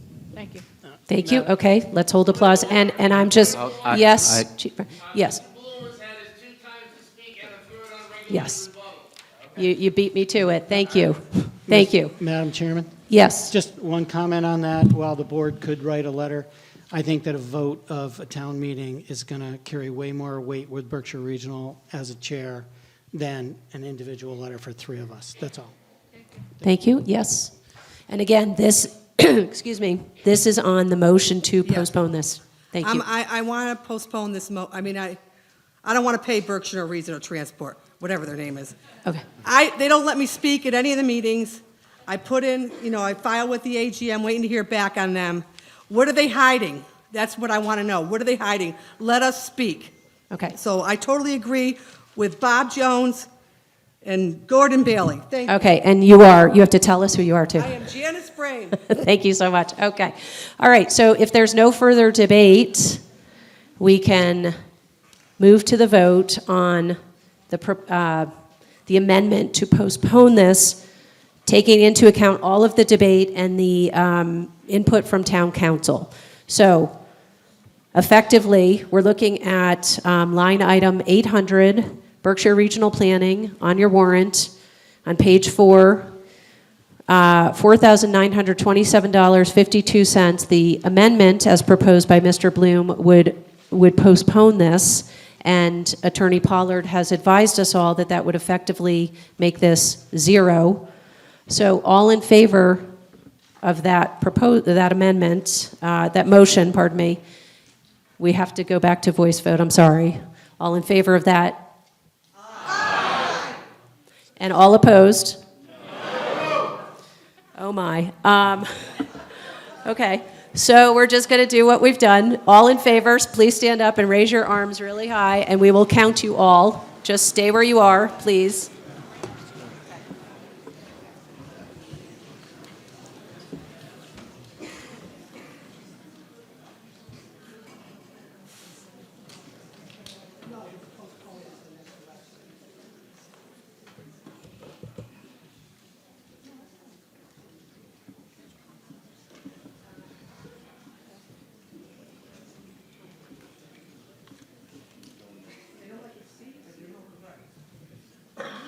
Okay, you may all be seated. And so everyone who voted no, if you could do the same thing, and we will do a quick head count here.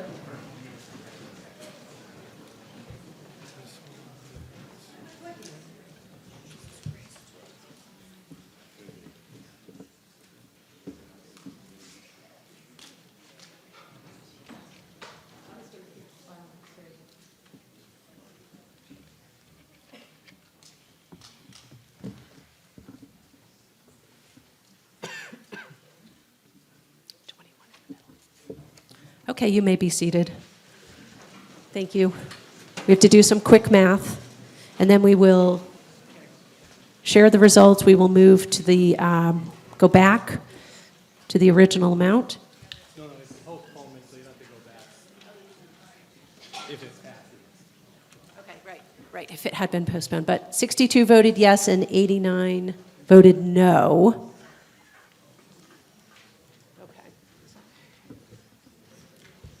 Okay, so the amendment fails.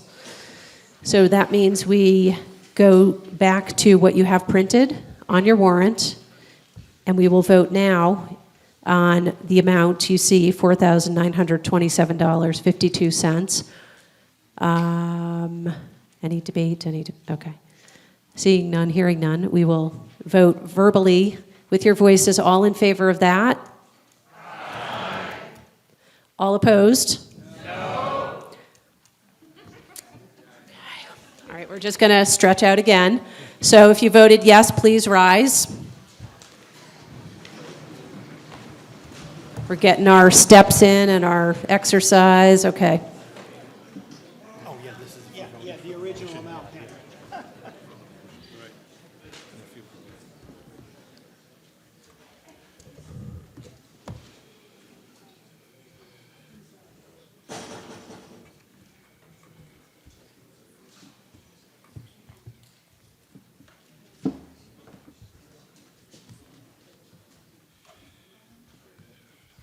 Okay, you may be seated. Oh, unless you're in.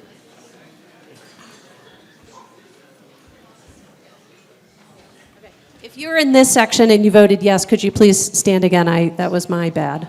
We're just this section.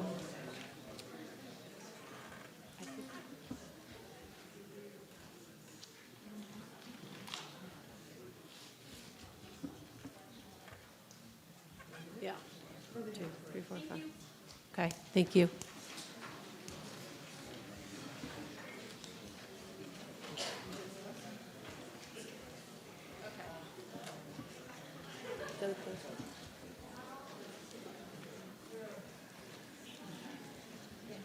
Those were all the yeses, yes, okay. So all opposed, since the voice vote was hard to distinguish, if you're opposed, if you could rise, and we will do a quick count. And that's what I just said. I thought it was, yep, okay. If you were opposed, because we didn't count the people opposed, we just counted the people in favor. And I think I can see the difference. 1, 2, 3, 4, 5, 6, 7, 8, 9, 10. Okay. You all may be seated. Okay. So that passed as printed. 121 to 32. The next held item, moving right along, 912, which was the life insurance, $18,000. There was a hold on that.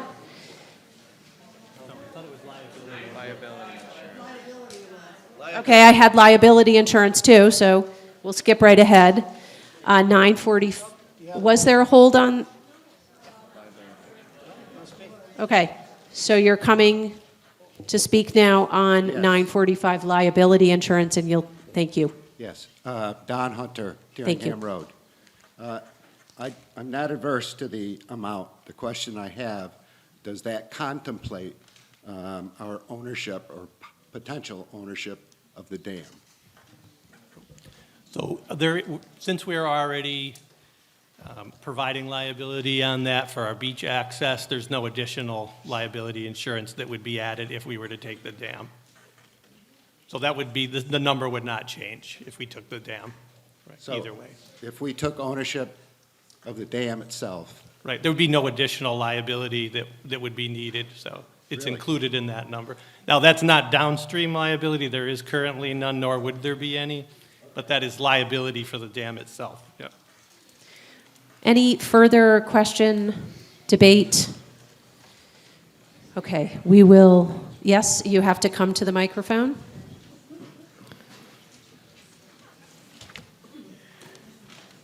I guess I don't understand this question. You have to come. Gail Cerisia. Thank you. West Park Street, Lee. I don't understand what you mean that it would be the same price. Are we paying insurance for the dam, for Laurel Lake Dam now? Right, in other words, whether we own the dam or not, the liability insurance premium would not change. Okay. Thank you. And yes, sir? Bill John, Row 60 Teresa Terrace, with that liability insurance downstream. Right, there is no current downstream liability on any dam in Lee, nor if we took ownership, we would not have any downstream liability added to it At either. all. So there's currently none, there would be none. So, nor are there on any dams, town-owned or private. So. Yes, go right ahead. Hi, Alexandra Lloyd, East Center Street. Are we going to be voting on ownership of the dam? Separate article. Later. Yeah. Later. Thank you. Of course, yes. This is your second, yes, go right ahead. The question I really have is, so what does that liability insurance cover? If it's just the dam and it doesn't protect anybody downstream, what does it actually cover? Yeah, just so if someone were on the dam and they slipped and fell or something along those lines. Right? Okay, thank you. Okay. If there's no further debate, question, we can proceed to another voice vote. This is on line item 945, liability insurance, as printed in your warrant, $127,770. All in favor? And all opposed? Okay, that passes. And Are we going to have a break at some point? yes, we will have a break. I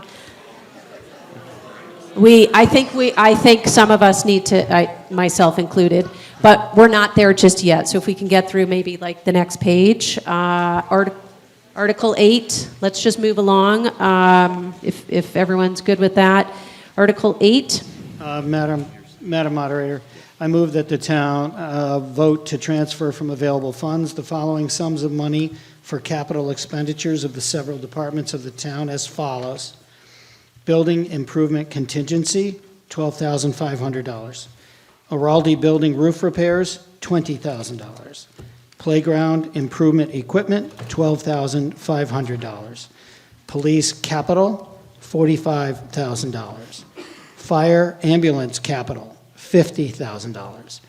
School network replacement, $150,000. Sandy Beach safety maintenance equipment, $2,000. Highway extraordinary infrastructure contingency, $12,500. DPW plow truck accessories, $30,000. Memorial Hall for building improvements, $20,000. Library painting, $5,000. Road paving, $100,000 for a total capital expenditure for the town of $459,500. I will second that. and any questions, debate, please step forward. I do not have any, I just want people to understand. Okay. I don't have any questions, I just want people who have not been at town meeting to understand that you can divide this if you have a particular one that you want to have a question around. Thanks. Thank you. Anyone else? Okay. We can proceed now. All in favor of Article 8? Aye? Aye. All opposed? That passes. Okay. Wonderful. Article 9, the Water Enterprise Fund Operating Capital Budget. Madam Moderator, I move that the town vote to make the following appropriations to fund the fiscal year 2023 budget for the Water Department. Water operations, $1,092,006.71. Capital expenditures, $242,176 for a total of $1,334,182.71. And further, to provide for said appropriations from the following sources of revenue: user charges, $1,092,006.71, retained earnings, $242,176 for a total of $1,334,182.71. I'll second that motion. Any questions, concerns? All right, we can vote on Article 9 as well. All in favor? Aye. All opposed? Okay, so that passes. And if we have the stamina and fortitude, let's just turn one page and we'll get halfway down and take like a 10-minute break. How's that? We'll continue on the water theme. This is the Wastewater Enterprise Fund. Madam Moderator, I move that the town vote to make the following appropriations to fund the fiscal year 2023 budget for the wastewater department. Wastewater operations, $2,404,365.32. Capital expenditures, $360,000 for a total of $2,764,365.32. And further, to provide for said appropriations from the following sources of revenue: user charges, $2,404,365.32. Retained earnings, $360,000 for a total of $2,764,365.32. I'll second that. Thank you. Yes. Madam Moderator, Ryan Brown, Robert Street. Both of these articles, they asked to fund the FY23 budget. Were they supposed to be for the FY '24 budget? That's my question.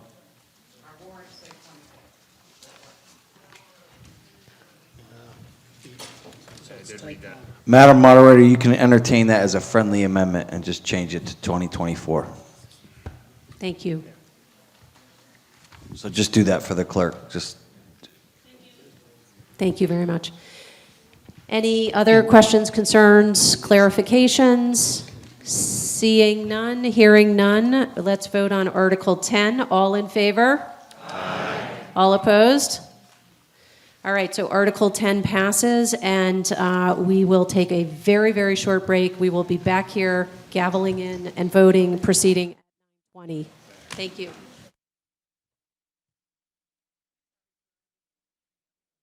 Thank you. If everyone could be seated, I just gave you bad information too, and I'm so sorry. So you might need your voter cards, right? They're attached to your clickers.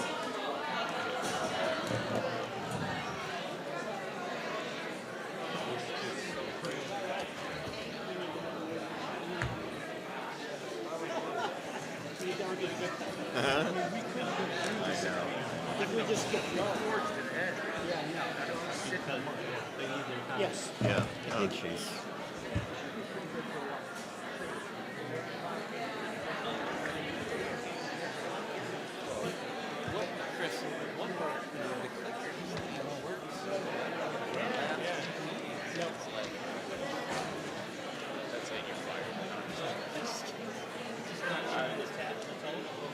Pardon me.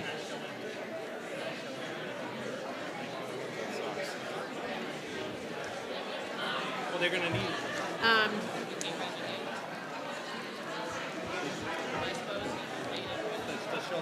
Defer.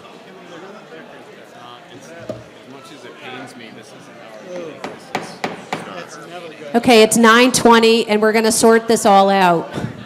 We're going to sort it all out.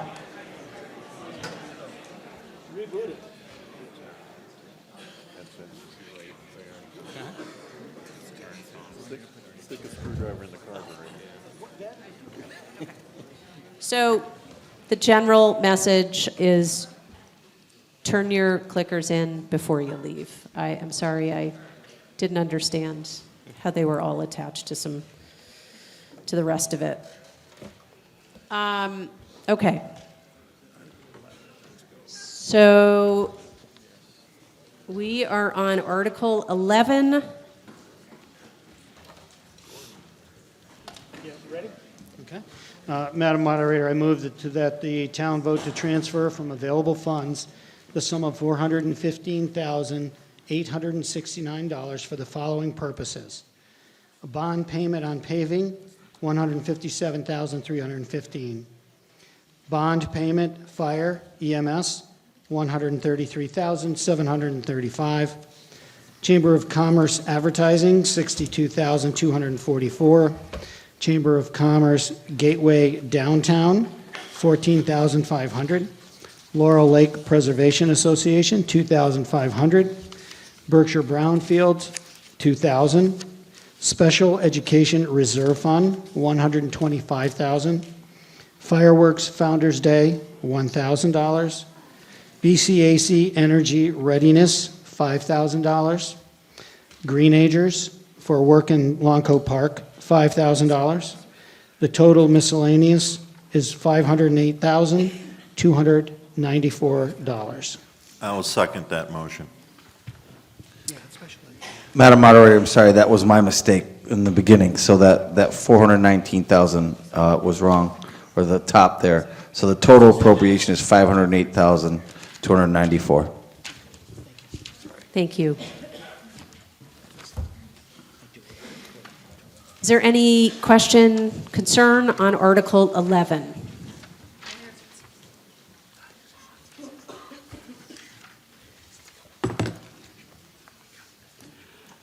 Every year I rise, and here I am again, questioning Laurel Lake Preservation Association figure of $2,500. And I'm asking the same question I've asked other years. What do we get out of this? The lake is in dire need of help.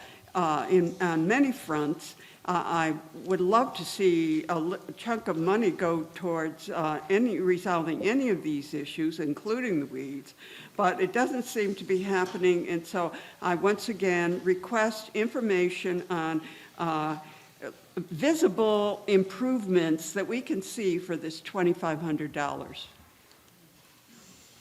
Okay, thank you. If there's anyone from the association that wanted to respond, otherwise,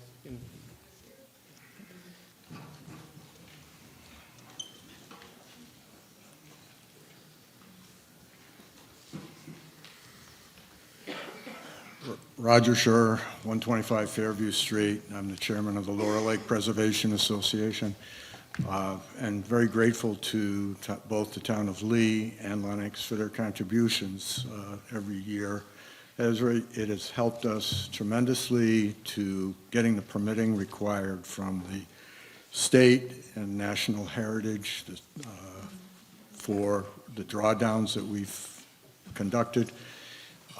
And most recently have just gotten approval from the National Heritage for just a continuing study of the fish and wildlife in the water, the aquatic habitat, which is necessary to do for the next phase, or whatever that phase is, whether it's continuing drawdown or any other activity. And to that end, we've hired Foresight Land Services and Tom Coote, who's a zebra mussel specialist and the endangered snail specialist. Thank you. Thank you.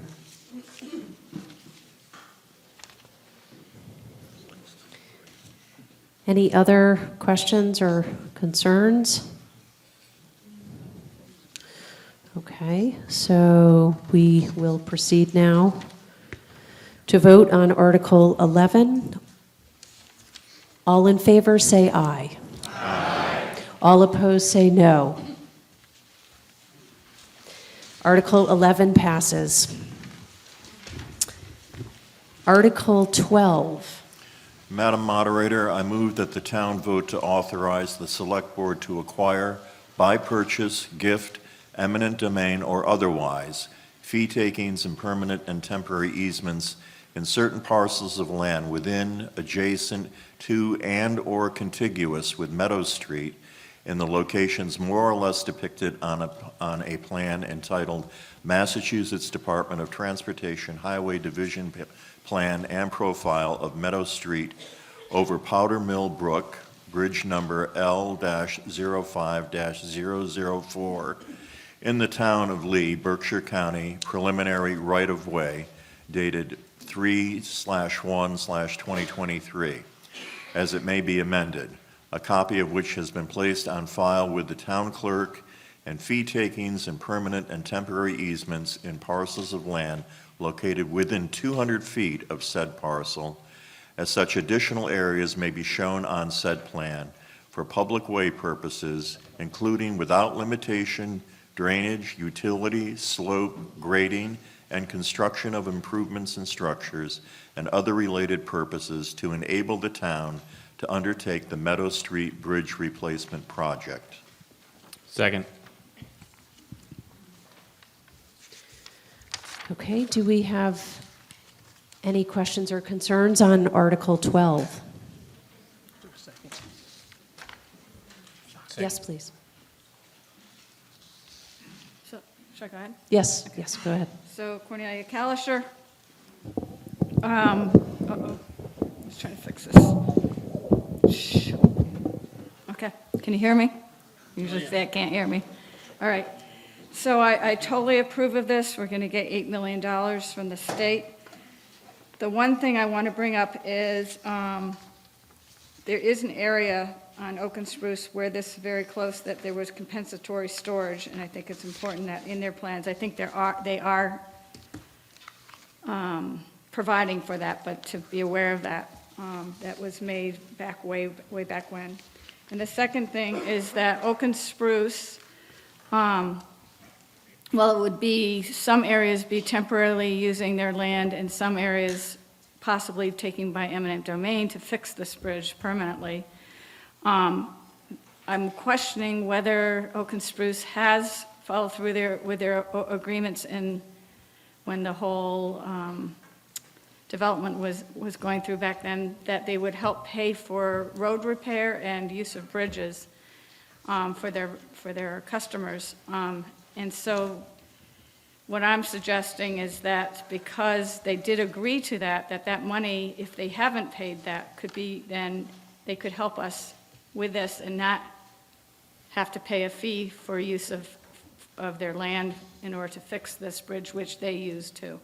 So that's one of the considerations that I would encourage the town to look into. Thank you. And maybe you can answer that. Thank you. Oh, it's our intention to try to get those easements for free. That'll be our goal. But there will be some costs involved. Just the DOT acquisition process requires us to do certain mailings, recording fees, title work that has to be done. But, so we're probably on the low end. It might be $5,000 or $10,000 for that sort of thing. But, hopefully we can negotiate. It's our intention to negotiate that as a gift, so. Thank you. Any further concerns or questions? Okay, seeing none, we shall go ahead and vote. All in favor on Article 12, say aye. Aye. And all opposed, say no. Article 12 passes. Excuse me, I can't read that. How many articles are there? 13. 26. 6.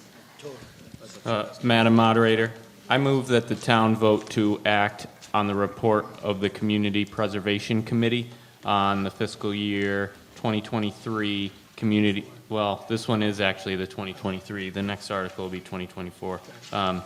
Community preservation budget and to appropriate or reserve for later appropriation monies from Community Preservation Fund annual revenues or available funds for the administrative expenses of the CPC, the payment of debt service, the undertaking of CPC projects, and all other necessary and proper expenses for the year, or to take any other action relative thereto. Proposed fiscal year 2023 community preservation budget. The Community Preservation Committee recommends that the following amounts be appropriated or reserved from the fiscal year 2023 Community Preservation Fund revenues unless otherwise specified. For fiscal year 2023, Community Preservation proposes with each item considered a separate appropriation. 2023 estimated revenues, $120,000, State Trust Fund $43,081, for a total of $163,081. And then the budget for this is the reserves are going to be 10% each in the three categories: open space recreation, $16,308.10, historical resources, $16,308.10, community housing, $16,308.10, for a total budget of $48,924.30. Budget reserves, $114,156.70. Second. Okay, thank you. Any questions or concerns on Article, I'm sorry, yes. Yeah, just as a clarification, because this is new to everybody, we're not actually spending any money, but by law, we have to legally put 10% of the revenue that we received into those three buckets, and then the rest can be budgeted reserves. We're doing this for 2 years because CPA is brand new to Lee.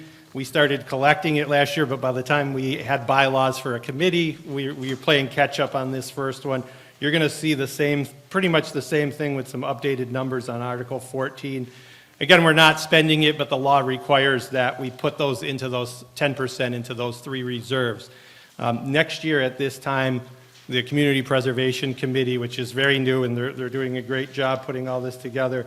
They'll have applications out for the funds, and you should see motions to actually appropriate that CPC money for various projects. And at that point, they should have a budget around, hopefully around 600,000 or so that they can start giving out. So pretty much all of this is just required stuff that we have to do at this point, so.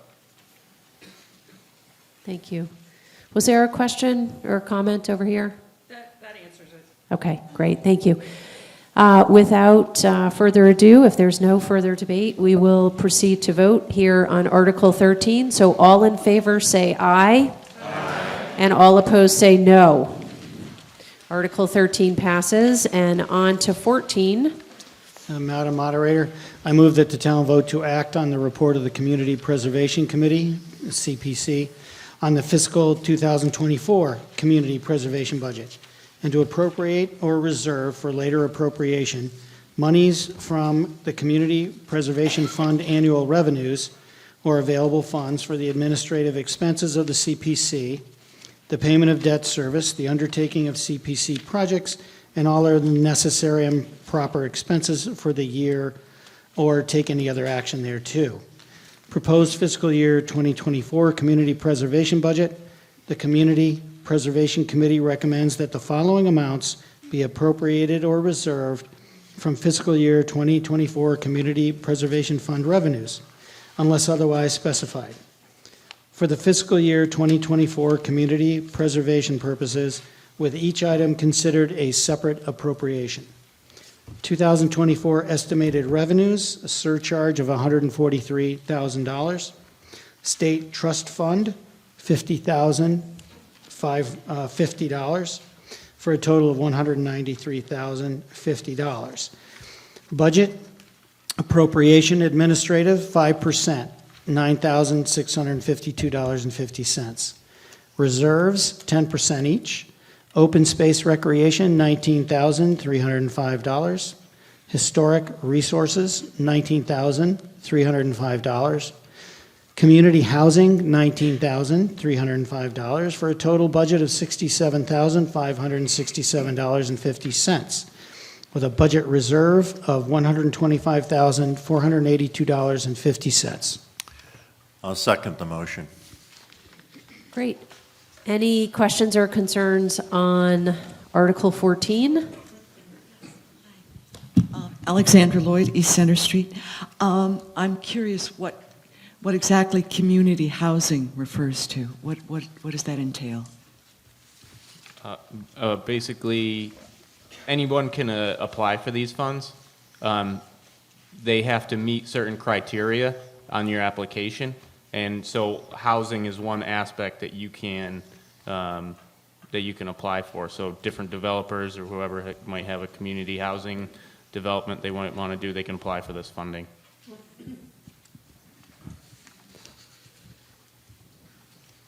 Anything else? Okay, we can vote now on Article 14. All in favor say aye. Aye. And all opposed say no.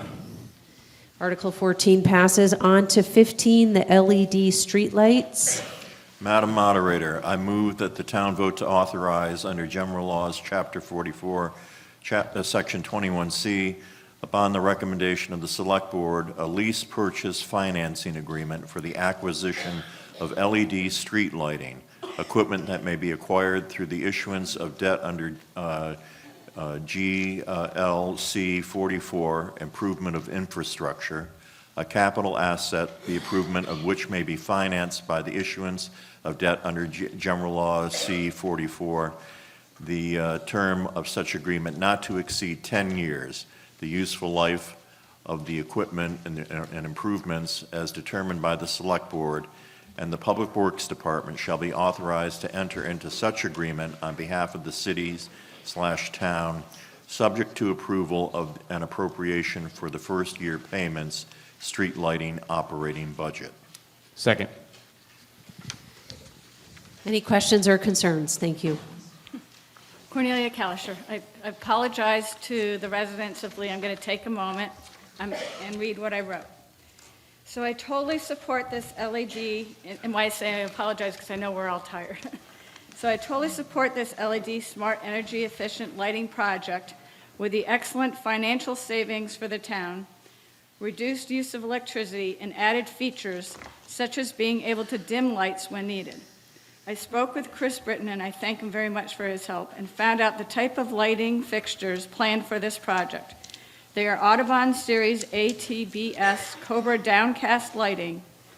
In looking further into this, I called several Acuity fixture companies, which is what this would be, their local distributors, as well as electricians. While these fixtures are dark sky compliant, it is important that in setting up the plan for replacement, that the Kelvin rating is 2,700 to 3,000 on the spec sheet, which has a softer and lower light, and UV value is 0. Exposure to blue light at night has been shown to harm human health, for instance, sleep patterns, and endanger wildlife. The IDA, which is the database for lighting production to protect night sky, recommends using lighting that has color temperatures of no more than 3,000 kelvins. I would like to submit an amendment to this article, which I've written, and I don't know if I did it exactly right, but I did my best. It's very simple. I would just like to add to what's already written, because I really support it, but I just want to make sure that we're doing this.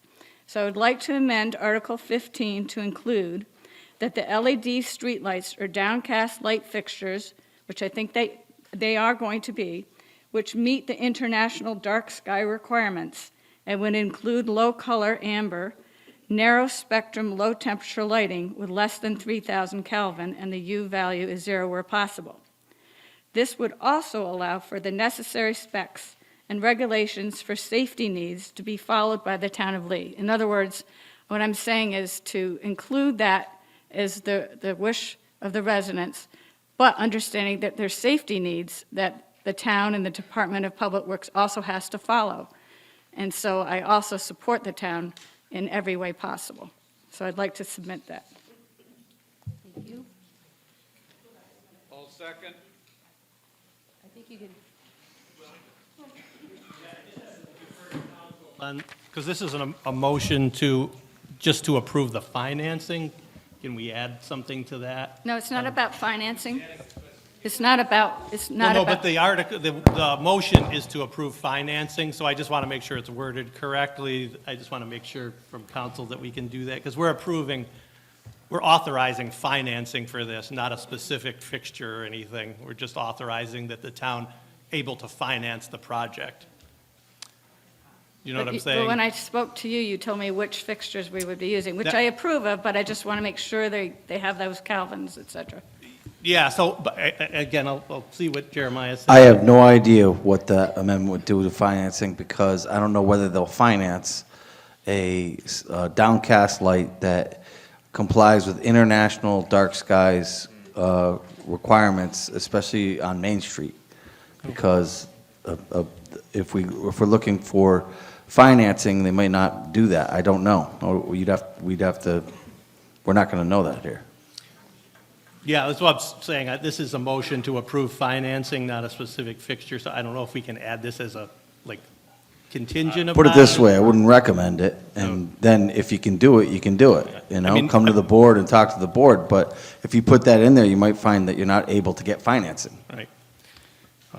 We can certainly look at the type of fixtures more specifically, but I'm just concerned amending it this way might not get us what we need for the financing of it, because it's not a vote on the fixture. It's not even a vote to spend any money, actually. When you approved the $68,000 budget, or excuse me, the $76,000 highway and street budget, that included $68,000 for streetlights. So it's just allowing us to finance that money over 10 years to pay for the lights. So we're just approving the financing.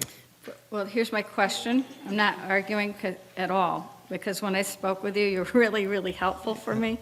And I really believe in this. I really think it's a good thing, and I'm going to vote yes. But that there were fixtures, and you gave me the type and all Yeah, that. so the fixture is, I can tell you, yeah, so the fixture is international dark sky compliant that we have that the consultants put together for us Right. on this. But it's 3,000 kelvins, not 2,700. Right, which is fine. Yeah.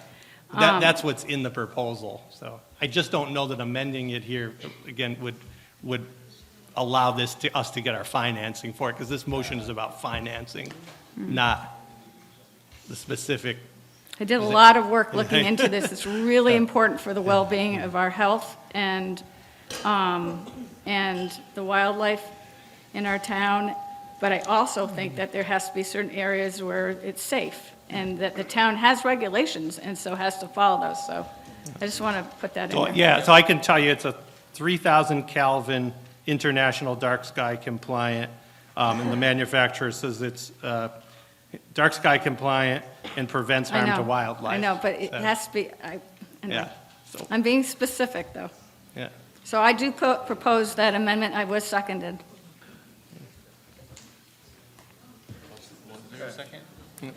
Was there a second to? Yes, I second. Okay, so now if we can just pause for 1 second, for a minute here. Is there any question, concern, debate on the amendment, motion to amend? Okay. Yes? John Cody, 51st Street.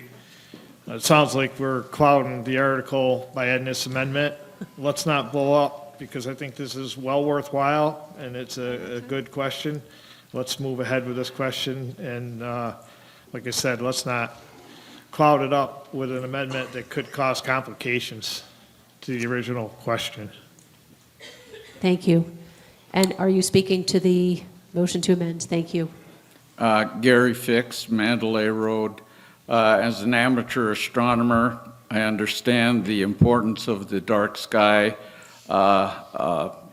program, and I've seen many towns that have just added more and more street lights, and if they're not proper street lights, the people that live in a town lose the ability to see the stars and the planets. And I think that's important for us to keep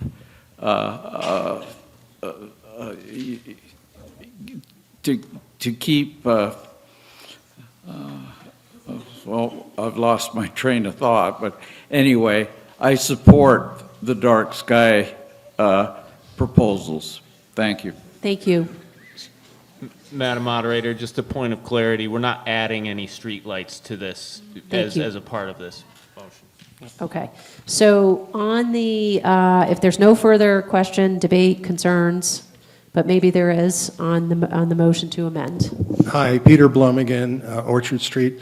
I'm in support of this amendment. I understand that it may create some financial uncertainty, but I don't really see how, if the proposal that we're currently evaluating meets the standards that are being proposed in the amendment. It seems, I don't see where the financial uncertainty comes in. But in any case, as to the merits of new streetlights, on Orchard Street, we recently had a blowout of a street light, and it was replaced with an LED. And wow, is that bright, and wow, is that white. And it's lighting up the front yard on my place a little bit like an airport runway. And I just wish I had some assurance that people were really paying attention to this. There's a lot more light coming out of that pole than there used to be. And I don't know what the proper level is. I haven't studied it the way Cornelia has. But I do think that putting an amendment in here that says, please be careful, we want to authorize you to do this. I want you to do it anyway. And, but I want you to do it with an eye on not producing too much light that keeps people up at night. Thank you. If I could just respond to that. So there's a couple benefits to these are smart LEDs, so right now, they're completely controlled by Eversource. So if a light goes out in Eversource, they're going to replace it with whatever they want. This would be replacing all of our street lights with a smart LED that the town has control over. So it actually allows that if that particular light, Peter, you wanted to have that dimmed, we could go into the computer and say, dim Peter Blum's lights every night to 50% at 10 o'clock, and it would do that just for your light. It also allows for Wi-Fi, if you want to add Wi-Fi to it, other smart options that can go on them. Any kind of Wi-Fi thinks this is the basis for the infrastructure. Again, I can tell you that the specs right now do have an international dark sky compliant light in them. My concern if we do this amendment is it may not pass, because these motions are written very specific for financing laws that we take right out of the MGL. I would just caution that it might jeopardize whether we get the financing, and it would put it off a year. So, but I can tell you that they are, that what is specified is international dark sky compliant, and they are dimmable and completely controllable. Individual light, we have 401 fixtures. Each one can be controlled in its own specifications. If one goes out, it sends Lenny a text saying, go replace it. Okay, so yes, and I know you have a comment. We're going to, Can I just? yep. So again, I do support this strongly. However, I do also strongly, I didn't know anything about this topic whatsoever beforehand, and I really called a lot of places to learn a lot. And I can give the town, there's different light fixtures, there's like 5 different types. It's not about that. It's about the amount of kelvins that have to stay under in terms of coldness or warmth versus coldness and temperature. That's the only thing that matters, and it won't cost more unless there's another way you can do it, which you get the sticker of the night sky and then you have to pay to be certified. We don't have to do that. That costs more money, but we do have, I feel we do have to pay attention to these things. And I do have a bunch of documents I can submit that will help in looking into the types of fixtures that would meet these requirements. I can submit that later. Okay, and you submitted the? Yes, I did. Okay, thank you. Okay. So I think we are ready. I believe we're ready now to vote on your motion to amend Article 15 with, I'm going to call it greater specificity. And does everyone understand? Everyone heard what the motion was? I can read it.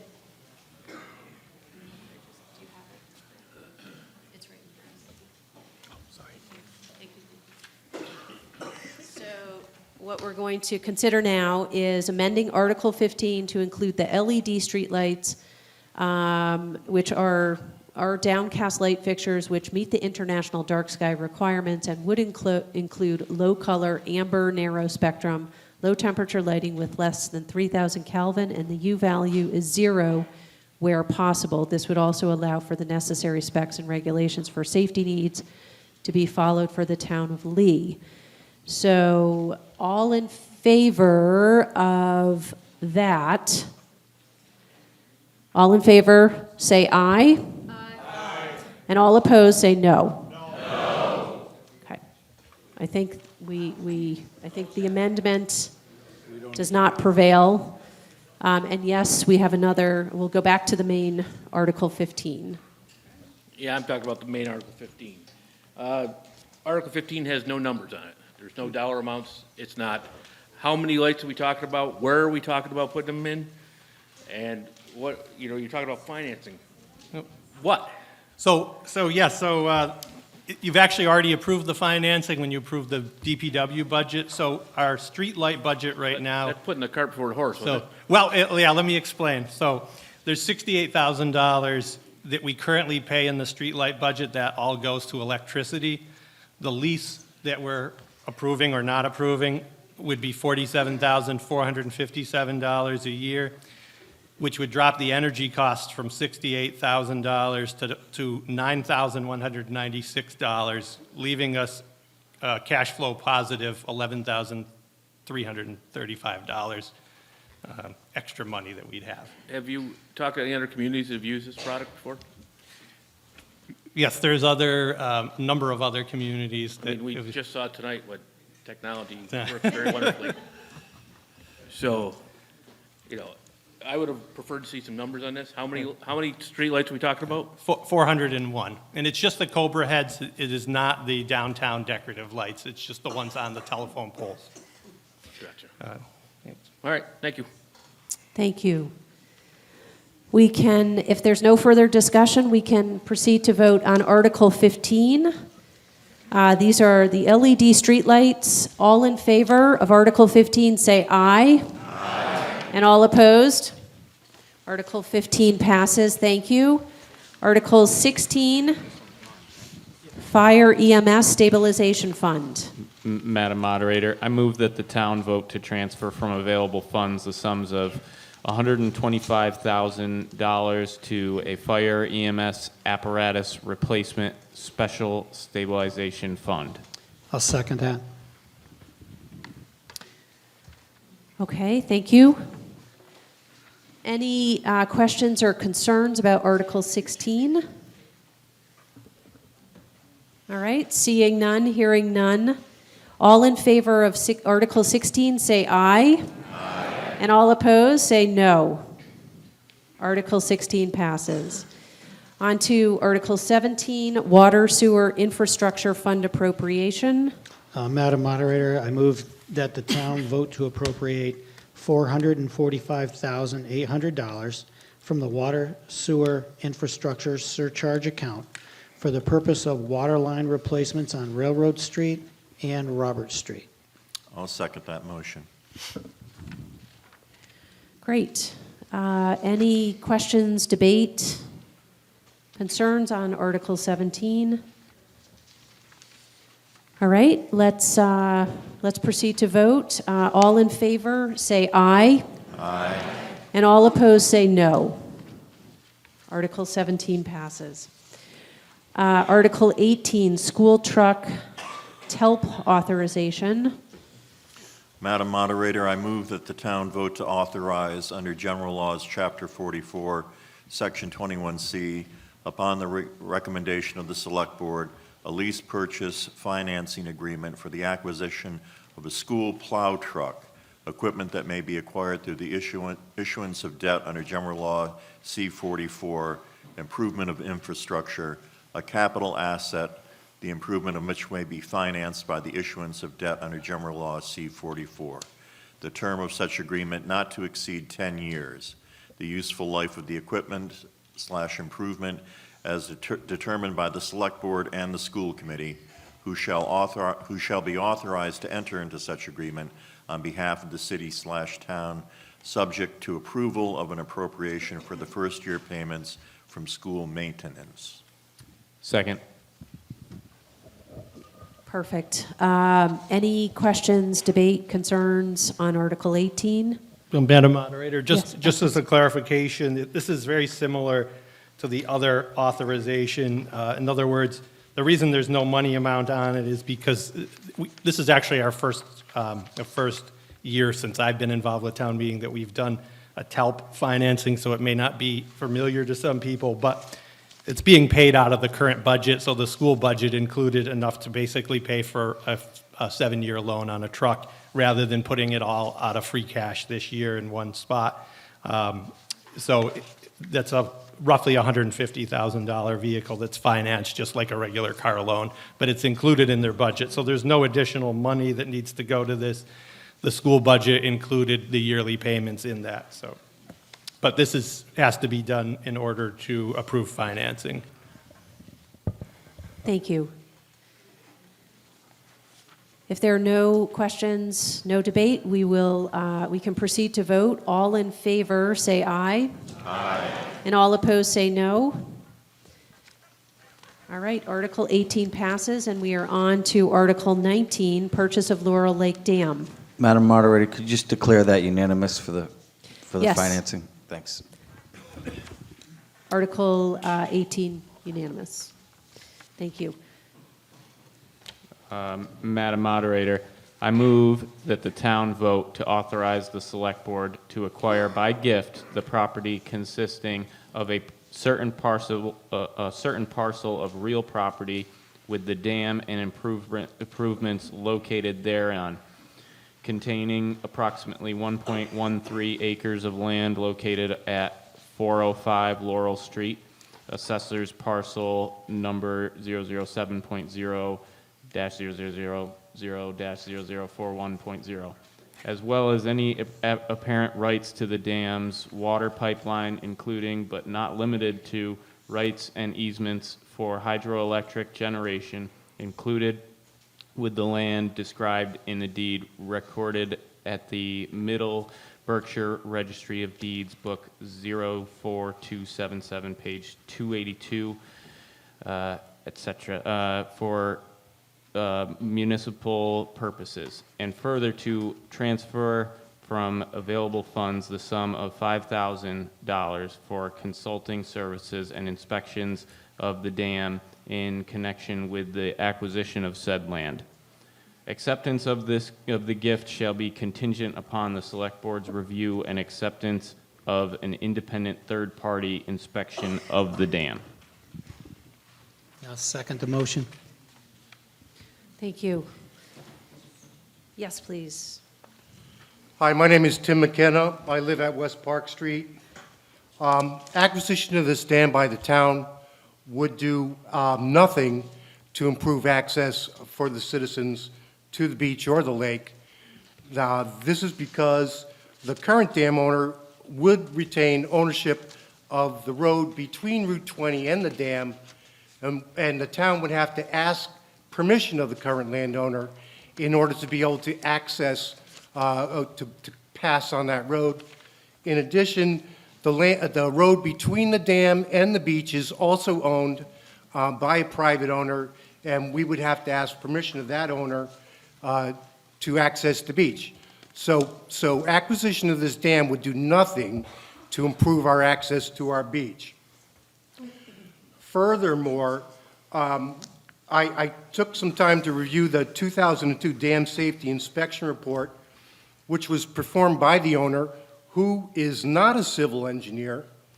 The dam safety report says that it is a high-hazard dam, meaning that there are people and infrastructure downstream who would be in danger should the dam fail.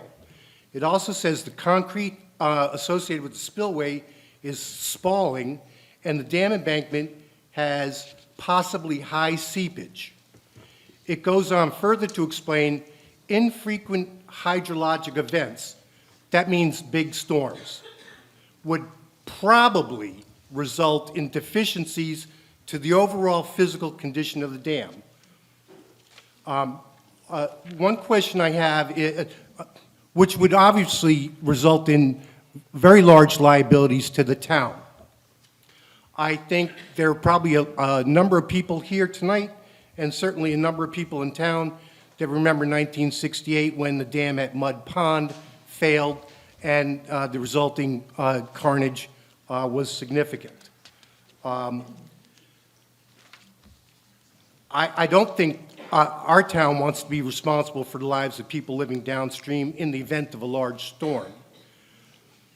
I would further propose that the town should consider requiring the current dam owner to obtain liability insurance should the dam fail.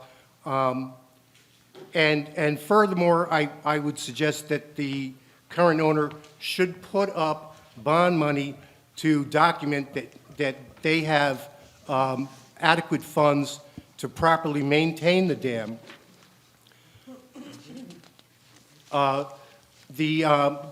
Sorry, to get back to the, I'm sorry, that's it. Those are my comments. Thank you very much. Thank you.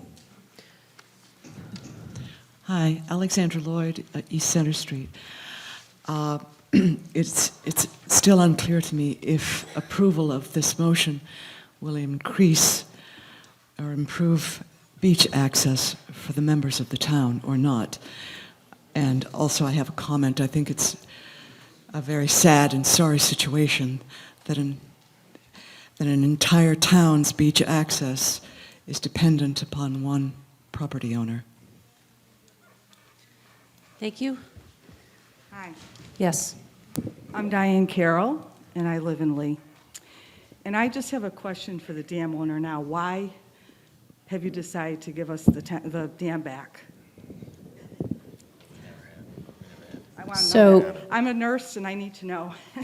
So why are you? So, all of a so just sudden- if I may, as a point of order, remind you, the questions I go just through wanna here. know why, The you know- questions are addressed to me, and then if people want to respond, they may, and if they choose to Okay. decline, they may decline. And we'll let the. I thought it was a fair question. All of a sudden, are we being offered the dam back to our town? Okay, okay. Okay.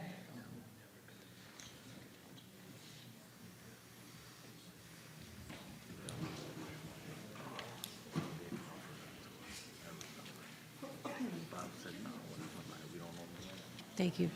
Yes. Roger Scher, 125 Fairview Street. I am the owner of the dam in that 1.13 acres. It's owned by Lower Lake Water Power. That's my company. The rest of the property is not mine. That is my son's. So, a couple of things. First, the dam is for sale. So prior to selling it to someone who would probably develop it for the water power, I offered it to the town because I'm also on the Lower Lake Preservation Association and would work with the town to continue to maintain the lake and the dam for the benefit of the town.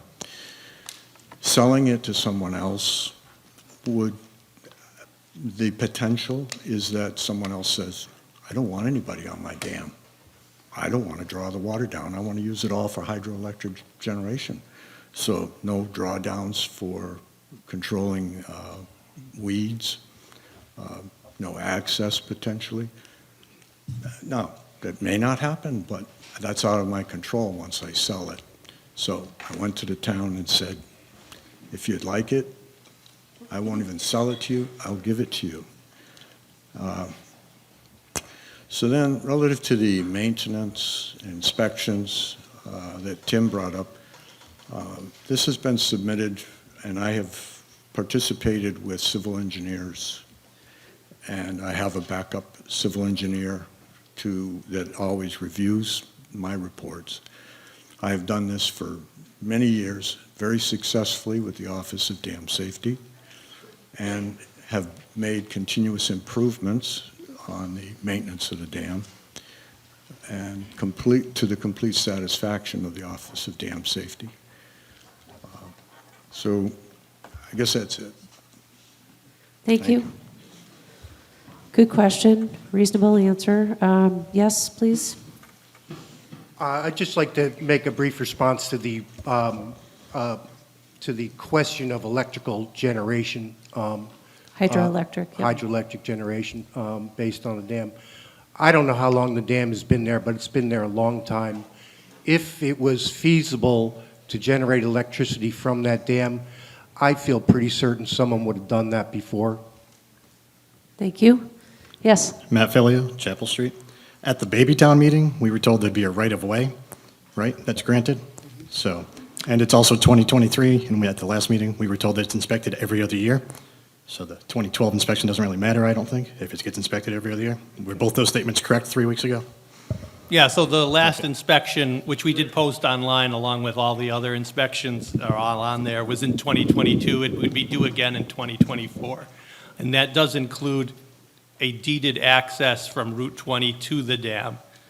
That's part of the deed of the dam. And then the other owner gets deeded access over the dam to their house. And that's the section that does not get us all the way to the beach. That's where that would still be in private control. So as Roger said, if someone else buys it, there's no guarantee that we'll continue to have any access to the beach, and that's if it goes into other hands.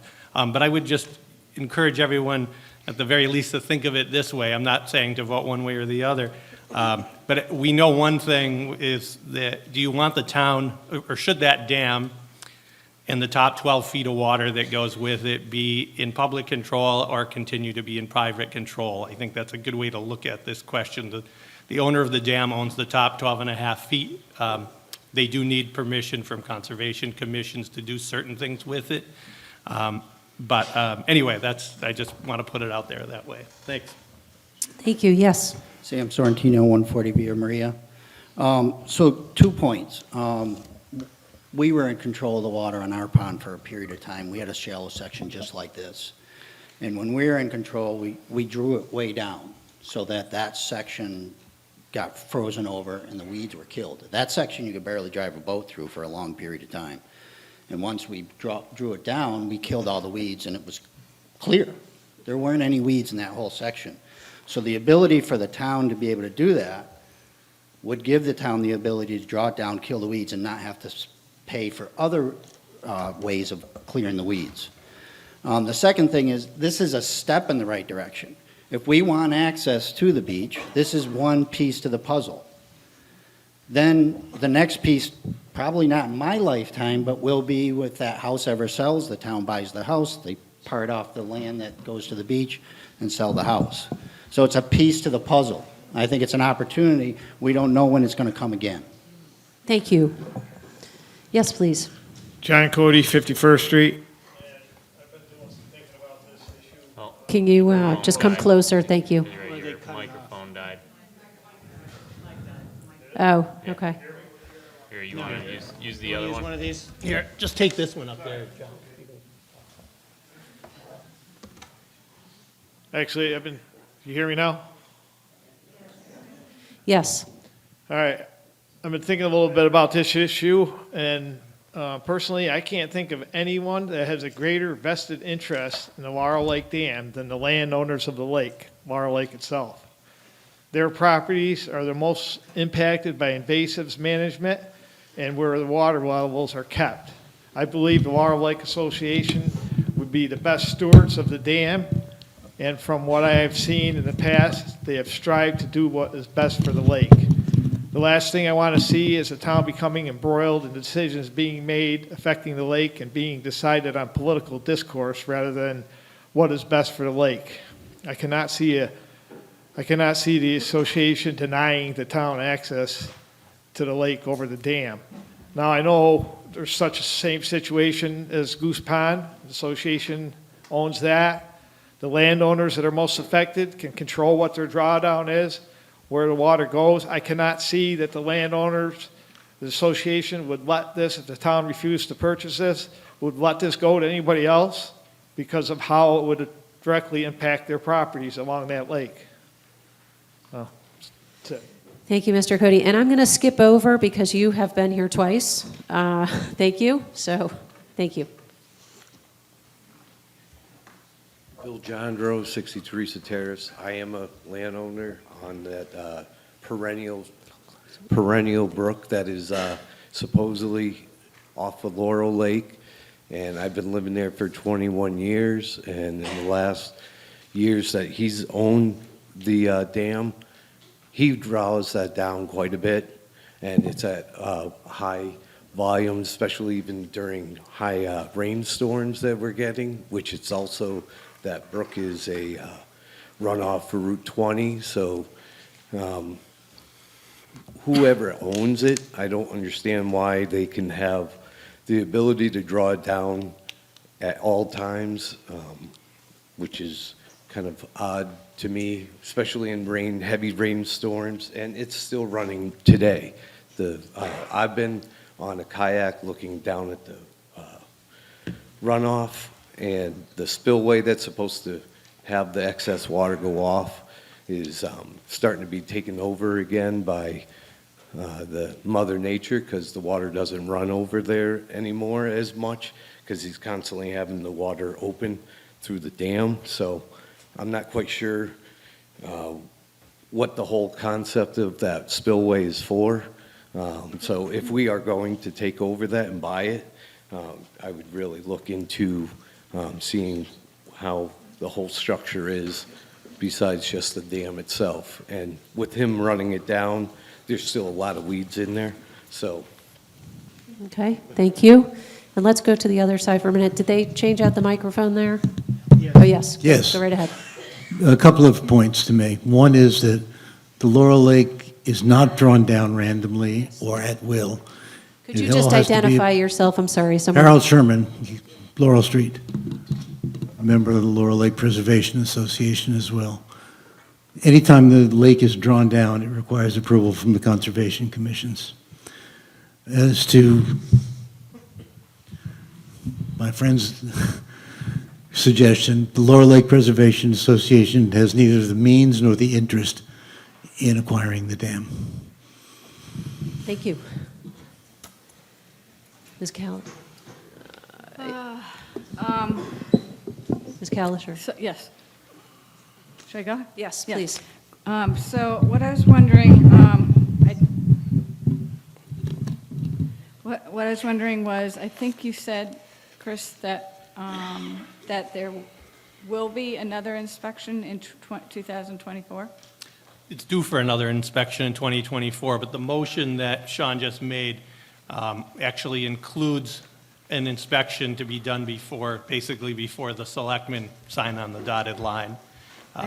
In other words, what this motion is really doing is it's authorizing the selectmen to enter into a purchase of it. So what that last part that Sean mentioned said was that we would have an independent engineer look at it, tell the select board that everything's good or not, and then they would proceed accordingly.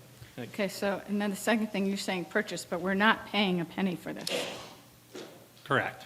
Right, so it's a gift to the town that, you know, later on, we might shoot ourselves in the foot by saying, oh, I wish we could have the 12 inches of feet, rather, of water that we own and have control of that. So I think that's very important to consider. And my understanding also is that right now we do have access from the main road to the dam, so people can go fishing, et cetera, so anytime. So it still could be, then we would own that, and people could come and use that whenever, because we have the right-of-way to go down to the dam at least, correct? There's a deeded right-of-way from Route 20 to the dam, right? Right. So That doesn't go all the way to the beach. So I but- support this, because I think in the future, this will be really important for the town to own the rights to the water, those 12 feet of water. Thank you. Thank you. And yes, we'll go back here. Hi, Jim Castanero from Lee. I agree with everything that man said over there. And let him keep his dam, let him sell it, and whoever buys it, make sure they have insurance for the people downstream. You don't want any part of that dam.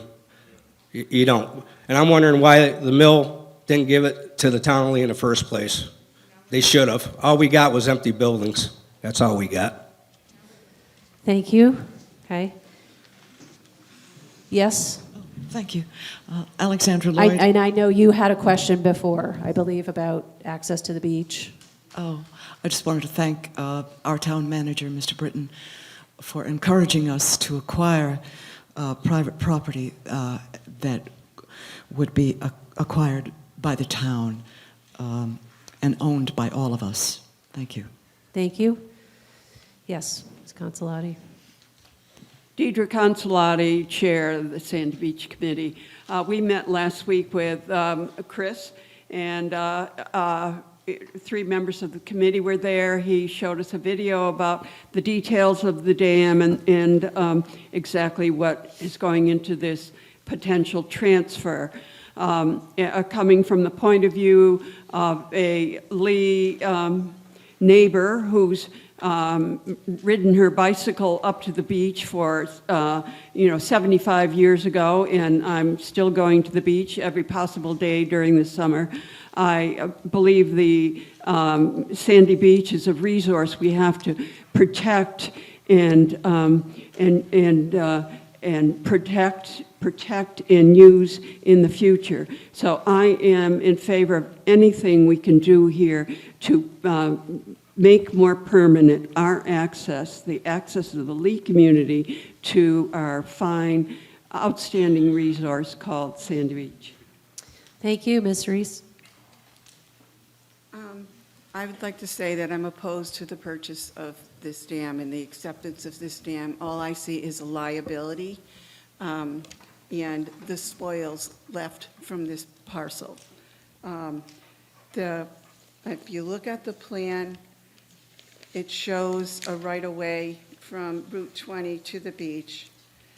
People cannot park on either side of the right-of-way because the current property owner gave the land to his son, and so therefore, his son has control over roughly 178 feet of access to the beach. What this will entitle us is to maintain the right-of-way. We will be paying for the pavement as we do now in order to get to the beach, but that is a little bit of carrot to hold in front of the current property owner who would have to give us the right-of-way to get to the beach. And because we are now taking care of the dam as we speak, and we have been ever since the current property owner of the dam has owned it. And so that was one of the ways that we could access the beach, because we were paying for that pavement. In addition, I looked at the inspection report, and it says it needs $3,000 worth of damage based on the current property owner's assessment, and as been noted that he is an electrical engineer, not a civil engineer. I did talk to DCR, and they suggested that we make sure we have an independent inspection, which that proposal calls for. But what I would like to see is this tabled to the next annual or special town meeting, and we get the report. The populace gets to see what's being said. I would like to have a little more control over what happens in this situation. Dam repairs are very expensive, and I think that we need to be a little more educated about this. I don't really see everybody jump to buy this dam because basically it's a liability, and it's considered a high hazard dam, which means that there's a lot of people that are downstream that could be flooded. I don't think the town is going to be able to, we will be paying for this dam, and that's all we're going to get. And we won't even get parking so we can go to the dam and fish. We get nothing. We get the spoils, and that's the way I see it. I'm on the beach committee. I'm sorry I was ill that day. The vote would have been, I would not have voted for it.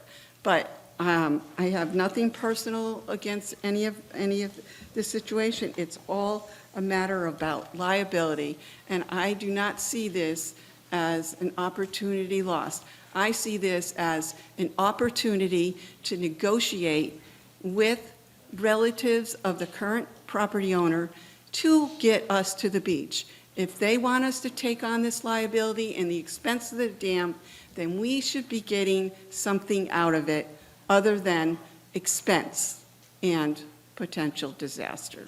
Thank you. Thank you. Okay, anyone else, please?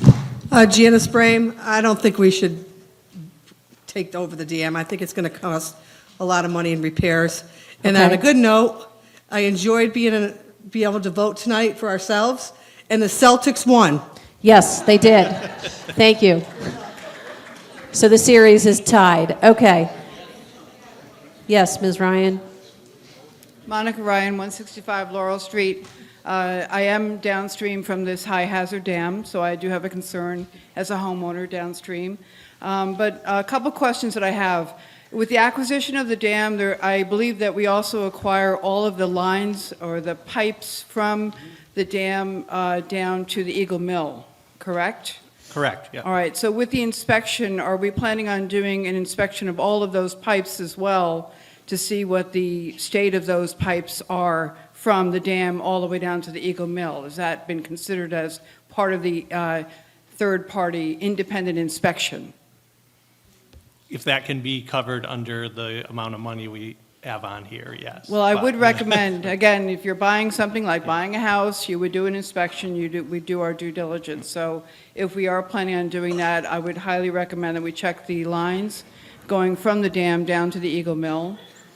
I do believe that if this could have been sold to another electric company, it would have been done. I don't think there's anyone banging down the door to buy this dam right now, and it's probably why he wants to get rid of it. But I feel that we should be negotiating for better access to the beach with this.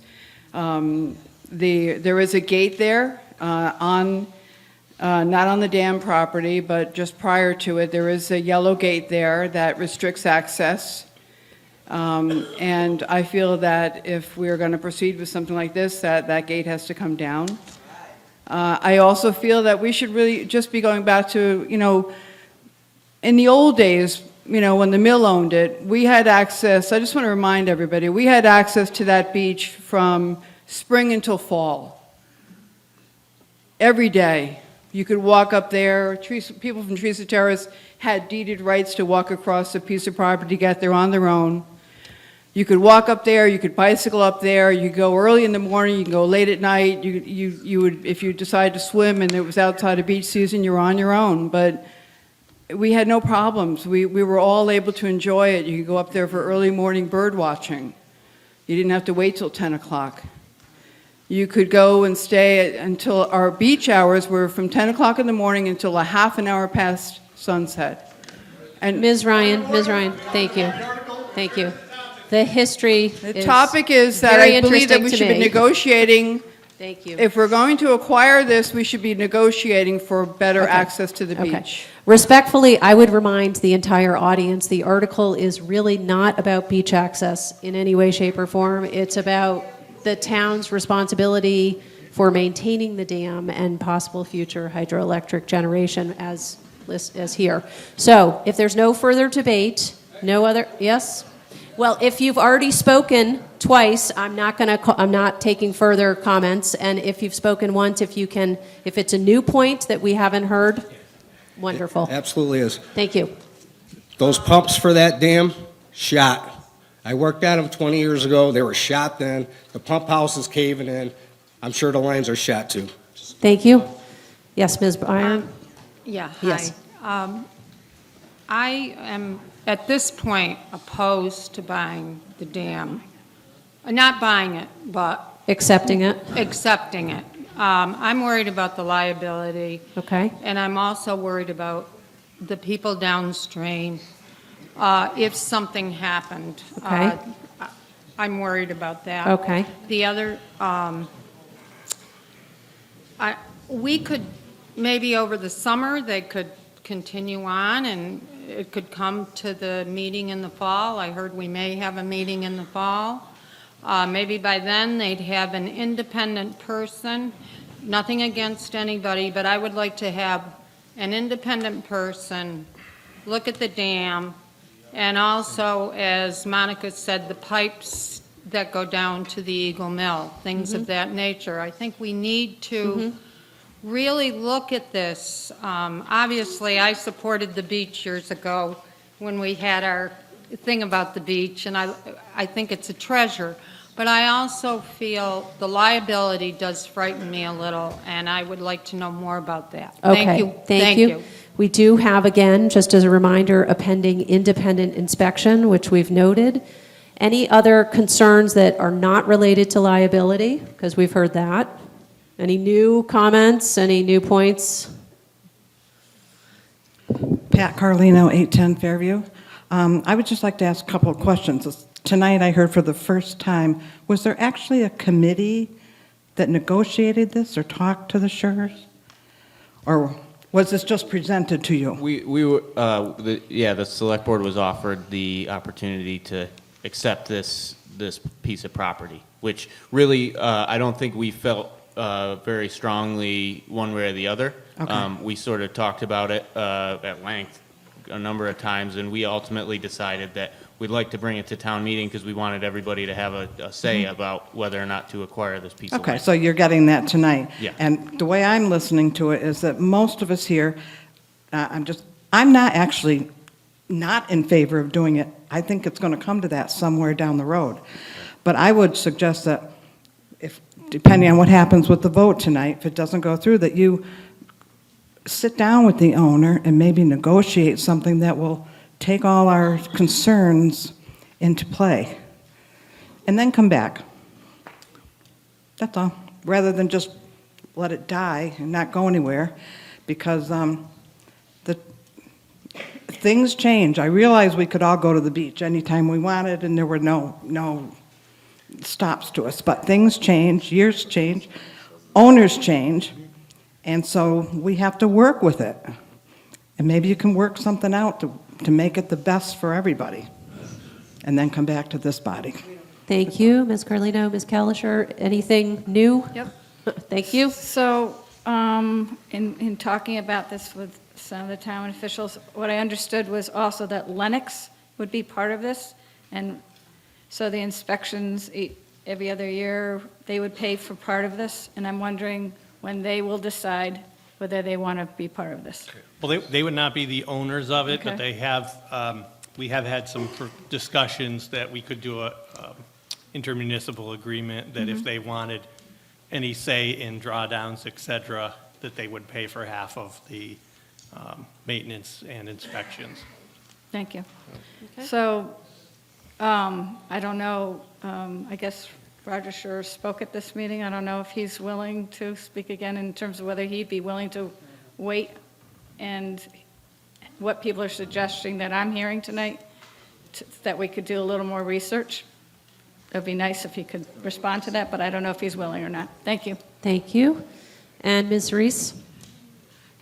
New. I'm sorry, new information you have, yes? Yes. Okay. I would just like to point out that there was something said about someone else would be able to draw the dam down 12 feet or whatever. That is, the dam drawdowns are highly regulated. Typically, they don't go any more than 3 feet. Imagine if the whole dam needed to be repaired, maybe we could get to draw down more than 3 feet, but typically 3 feet is the max if it is allowed, and so people should not worry about the lake becoming dry or whatever, because that's not going to happen. It's super regulated by DEP, I don't know about EPA, but locally. So I think that the concern that someone could draw it down actually 12 feet is erroneous. Thank you. Thank you. Is there any further? Okay.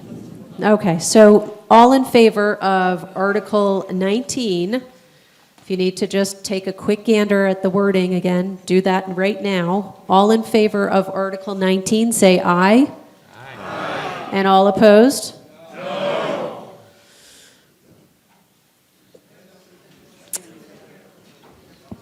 Madam So we're Moderator, gonna- yeah, can we have a standing vote on that? We're going to have a standing vote, and I'm just going to say right now, I know at the break, some people, I know the technology has failed us tonight, and I said earlier, this was all anonymous, but we're all being recorded, so I'm going to ask you if you voted in favor to stand, so we can count. That was not proposed. That, there was never a motion. No one made a motion. No one made a motion. We're in the middle of a vote. Okay, so if you voted in favor, I'm sorry about that. If you voted in favor of Article 19, you should be on your feet now.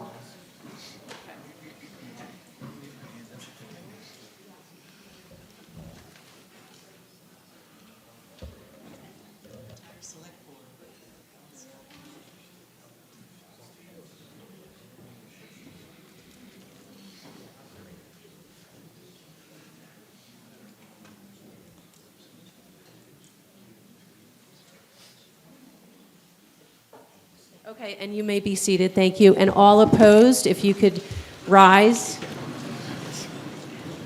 Okay, Willie, okay. Okay.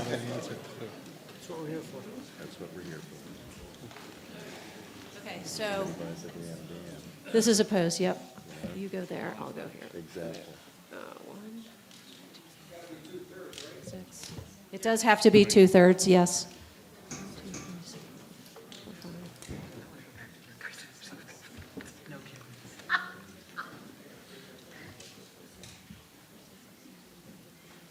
I'll be Dean.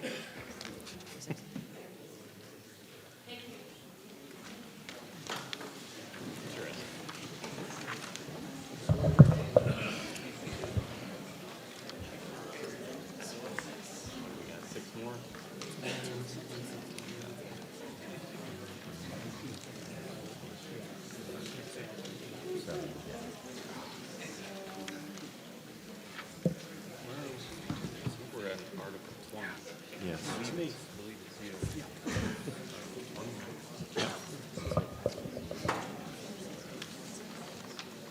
for the moderator. Give me a tally.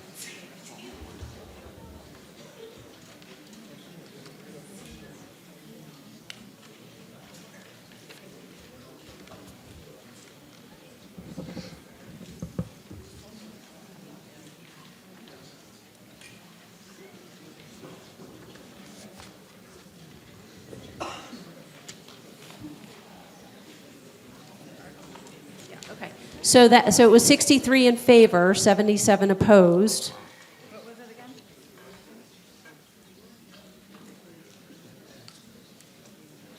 That was close.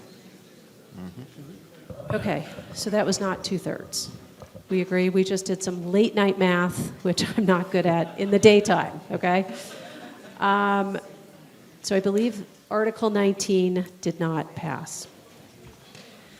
And on to Article 20, I would like to recognize our town administrator before we, to lead us off there. Well, make the motion first. Yes. All right, Madam Moderator, I move that the town vote to petition the state legislature to amend the Board of Public Works Special Act by adding the underlined text and removing crossed-out text as shown in the May 11th, 2023 annual town meeting warrant. Second the motion. Okay, and yes, thank Madam you. Moderator. Thank you, Madam Moderator. I just wanted to provide a quick background on the article. Essentially, right now, we're governed by two acts of the state legislature, a Board of Public Works from 1970 and the Town Administrator Select Board Act of 1990, which was then amended last year in 2022. Unfortunately, the two acts contradict themselves in several areas and have led to some conflicts over the last couple decades. In order to resolve these issues, myself and members of the Select Board, as well as members of the Public Works, put together these amendments to the 1970 Act that now allow the two to mesh well together with the newly amended Town Administrator Select Board Act, which was passed last year. Upon passage of this at town meeting, this would go to the state legislature, to the House and Senate for final approval. So with that being said, I did discuss it with Representative Pignatelli, who assured me that this new language was a sound proposal and would be good for the future of the town of Lee. Lastly, I just wanted to thank Bob Jones from the Select Board for his work on this, and Rob Wright and Dave Forrest for all their work helping us from the Board of Public Works, that we were able to work together to put together this legislation, and I hope that you will all join me in supporting this motion tonight. Thank you. Thank you. So we have the motion, it's been seconded, and we had that context. Any questions, concerns, any debate? And seeing none and hearing none, we can vote now on Article 20, Board of Public Works legislation. All in favor say aye. Aye. And all opposed say no. That passed unanimously and brings us to Article 21, municipal electricity aggregation. Madam Moderator, I move that the town vote to initiate the process to aggregate electrical load pursuant to Mass General Law C-164, 134, and further to adopt the following resolution. Whereas the Commonwealth of Massachusetts has engaged in a process to establish a competitive marketplace through the restructuring of the electricity market, and whereas citizens of Lee have a substantial economic and social interest in terms of greater customer choice and opportunities for savings in this restructured market, and whereas the town of Lee hereby finds that it may be in the interest of its citizens who are electric taxpayers, or electric ratepayers, both residential and commercial and industrial, to develop and secure such approvals and enter into appropriate agreements with consultants, experts, and attorneys in connection with the establishment and operation of an electricity aggregation plan. Be it therefore resolved that the town of Lee hereby publicly declares its intent to become an aggregator of electric power on behalf of its residential and business electric customers, and to reestablish such plan if its operation is suspended, and to negotiate and enter into such contracts for power supply pursuant to the plan or services for such plan, with the understanding that if a power supply contract is executed, individual consumers would retain the option not to participate in the aggregation plan and instead to choose any electricity alternatives they desire, and further, to take such other action relative hereto as may be appropriate and necessary. Second. Thank you. Is there any question, any concern on Article 21? And, yes, please? This is at the Baby Town meeting. Somebody else asked the question, and I'm just wondering if, and you were going to get back to us about, if people opted out, would the rate be affected? This is not my question, but I was interested at the time, and I wondered if you got back to it. Yeah, so just a quick background on this. What this would allow us to do is for the town to negotiate our own supply. Right now, Eversource does the delivery of our electricity, and if you look on your bill, you'll see delivery and then supply. Right now, Eversource is getting the town of Lee supply every 6 months with whatever cost that happens to be, and it's passed on to us. So if we aggregate, we would be negotiating our own supply for the town. Just to give you an example, our rates right now are 22 cents a kilowatt. If you were in Lennox right now, you'd be paying 9 cents because they aggregate it. Upon doing this, I mean, there's no guarantee that we'll get lower rates, but every town who has aggregated has gotten lower rates. Upon doing this, a letter would be sent to every resident from Colonial Power who has the county-wide bid. When you get that letter, if you want to stay with Eversource rates, you can. You just send it back and tell them to stay, and your rates will change every 6 months with whatever Eversource rates are. So you don't have to be part of this. If you do stay on aggregation, the town, based on what kind of rates we're getting, if they're really low, at all-time lows, we could enter into a 3-year contract and your rate would be locked in for 3 years. If they're kind of marginal rates, we could do a 6 months or a 1-year contract and then hope to get something lower later on. So I hope that answered the question. It didn't? No? Okay. So if you choose not to opt in, you're subject to whatever Eversource gives you. Yeah. If many people opt out, will the rates change? Oh, I'm sorry. Yes. So if there's thank you. If a lot of people do opt out, we will have less bargaining power, so we may not get as good of a rate. Thanks. Does that make sense? The rates we get, the more people involved with it, the better rate we're going to get. So, yeah. And you can opt out at other times as well. All right. I don't see or hear any other questions or concerns on Article 21. All in favor, say aye. Aye. And all opposed, say no. That passes unanimously. Article 22, Stretch Energy Code.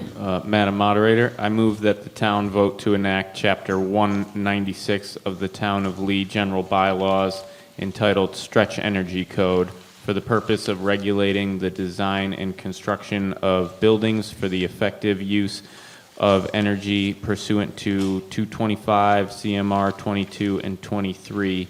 The Stretch Energy Code, including future additions, amendments, and modifications thereto, with an effective date of July 1st, 2024, a copy of which is on file with the town clerk. I'll second that motion. Thank you. Yes, please. David Consolati, Fairview Street, Lee. I was a selectman when they first proposed this to us, and we voted it down because of the added cost it went to the homeowner. We voted it down because of the added cost it came to the homeowner. We're finally getting some of the kids to stay in this town now, who are building houses, if you look at the ones going up. To add this to the bill, you're talking about $15,000 to $20,000 more to meet the Stretch Energy Code. If you want to do it, you can do it without this being enacted. You can have your architect draw it in, and it can be done. The town doesn't need to regulate you to tell you to do it. It's very capable of doing it all by yourself. So my vote would be no on this, because you're going to add, with the cost of building already, this adds another 8-9% to it. And it prices a lot of people out of the market. Thank you. Yes, Mr. Castanera. Yes, I agree with Dave, probably the first time ever. But, yeah, this is, we don't need to do this. Houses are built just fine the way they are. Houses need to breathe. I don't know about, I love my old 100-year-old house. I can see the curtains move every now and then. I know I'm getting air. Now you need air handlers for your house to breathe. I mean, they're so tight, it's ridiculous. And it's added cost to the homeowner. It's ridiculous. Vote no. Thank you. Yes. Yeah, Ulrike Neger from 100 Columbia Street. I just wanted to say that I want to vote yes on this simply because climate change is real, and the state has climate goals, and so should Lee. And in terms of meeting those climate goals, it's essential to the benefit of the homeowner, actually, in terms of saving energy, to adopt these stretch codes. We're going to be very lonely if we don't do it, I think, because most towns across the state are doing it in our green communities, which will also help us access funding that can support us in our venture towards more energy efficiency. I hope that made sense. Thank you. Thank you. Yes. John Mr. Cody, Cody. 51st Street. I think this is a good idea. I think the way the building code's going and progressing, this is heading that way anyway, with just the building code in general. We also need to realize that there are benefits of doing this as far as being able to apply for certain grants. There's surrounding towns around us that are, involved with this, that are, getting substantial amounts of money for energy improvements throughout the town from money from this grant money. Thank you. Thank you. Yes. I'm Peter Hoffman, Devon Road in Lee. I think it's important to mention the Green Communities Program because this is what the primary reason why this article, I assume, is on the warrant. I am one of the members of the Capital Outlay Committee, and over the past few years have seen proposals made to improve energy efficiency either at the schools or the library, which could have been paid for by the Green Communities Program. I recognize that the initial cost of building a house might be somewhat more using the stretch code, although I agree that the general code is increasing anyway, but the homeowners will get realized savings on their annual operating costs and will end up being ahead financially after those costs are paid off, which should be a reasonable period of time. Thank you. Thank you. Again, I want to say, yeah, it's nice the town gets money, but the homeowner gets screwed again.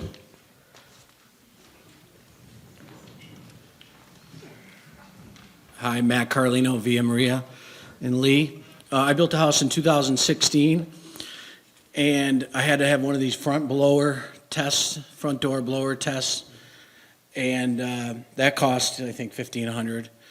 But when they were done, she said, "Oh, you're good, but you have to turn your fans on 24/7 in the bathrooms to get the air circulating. Or you have to add a fresh air exchanger, and that costs $4,500.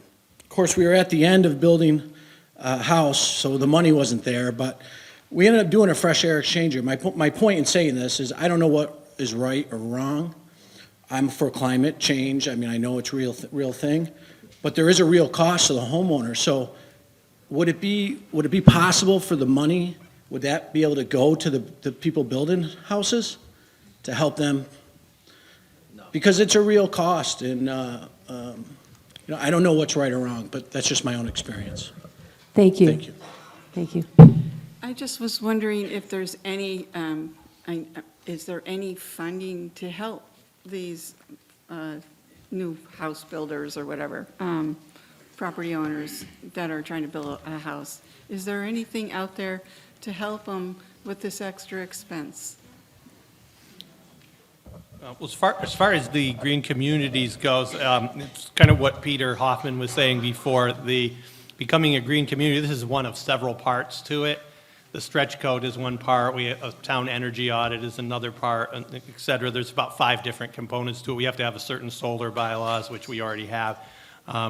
So this is just one part of the green community, but being a green community allows the town to apply for grants. So if we were going to put a new heating system in the library, which we did a few years ago, we might be able to get funding for that, but I'm not aware of any funding that would go directly to a homeowner. So to become a green community, is this an integral part of it? Yes, yeah, you have to meet all 5 parts of it. This is one part of it.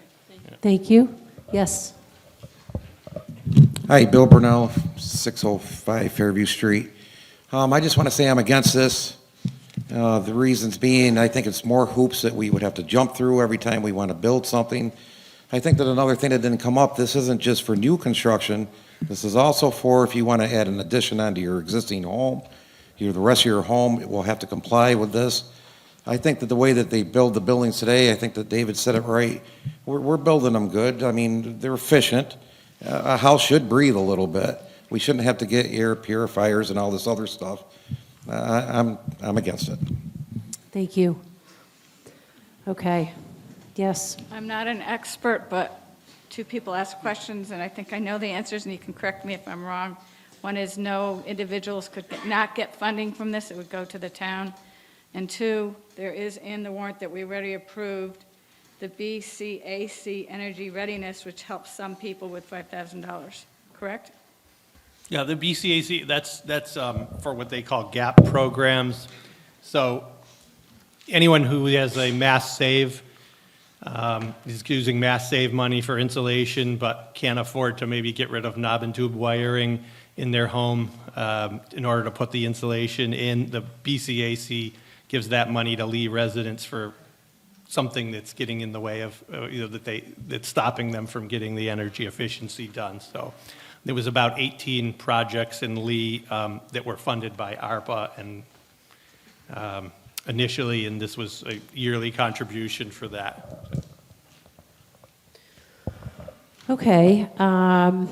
If we're ready to vote now on Article 22, all in favor, please say aye. Aye. And all opposed, please say no. No. I think the noes have that, but we could do a quick stand-up. If you said yes, we can perhaps do this visually. If you voted in favor, please rise.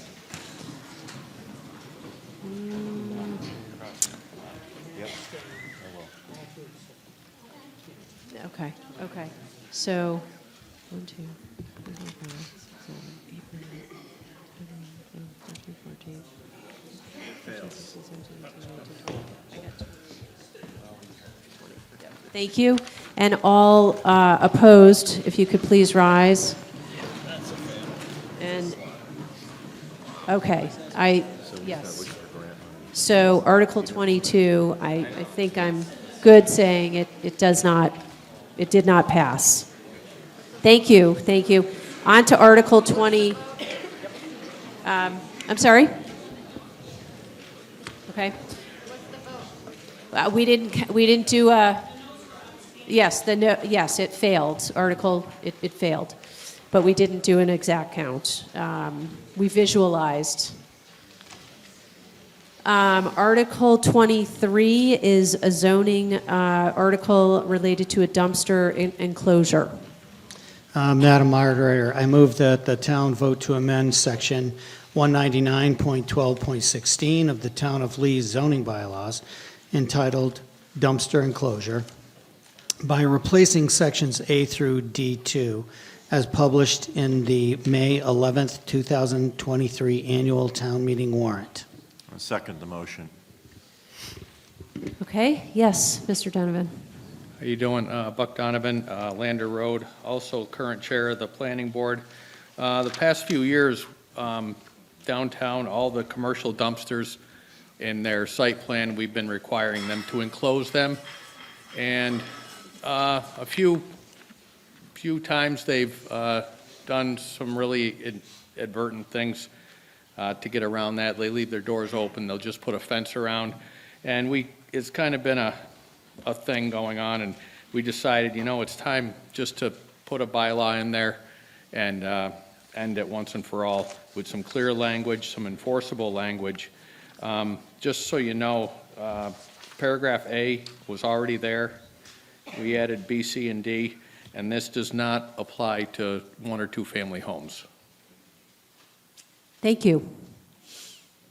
Any further questions, concern? Yes. Just for the minutes, that's the report of the planning board. Okay. Anyone else? Okay. Article 23, we'll vote now. If you're in favor, please say aye. Aye. And if you're opposed, please say no. I believe that passes unanimously. Article 24 is another zoning vote on split zone. Madam Moderator, I move that the town vote to amend the Town of Lee zoning bylaws by adding Section 199.2.5 entitled Lots in 2 or More Zones, as published in the May 11, 2023 annual town meeting warrant. Oh, second. Great, thank you. Yes. How you doing? Me again. Just first off, the lettering for the paragraphs is a typo. It should not be EFG, it should be ABC because it's a new section. That's just clerical. And what this is, a lot of places in town, we have different zones. It'll be in residential business and then residential in the back half of a zone. And the zoning line goes straight through the property. It limits what the owner of the property can do quite a bit. And though everybody is concerned with just the 102 corridor seems to be prominent with this, the bowling alley. There's a lot of other pieces of property in town going out Route 20, our split zone, going up Forest Street is split zone. Any time a owner wants to do anything here, it would be under special permit. So that would give the planning board some restrictions. If they encroach on a commercial property, wanted to encroach too closely to residential, we could put restrictions on that. It would, it would help some relief and some flexibility with certain zones in town. Thank you. Thank you.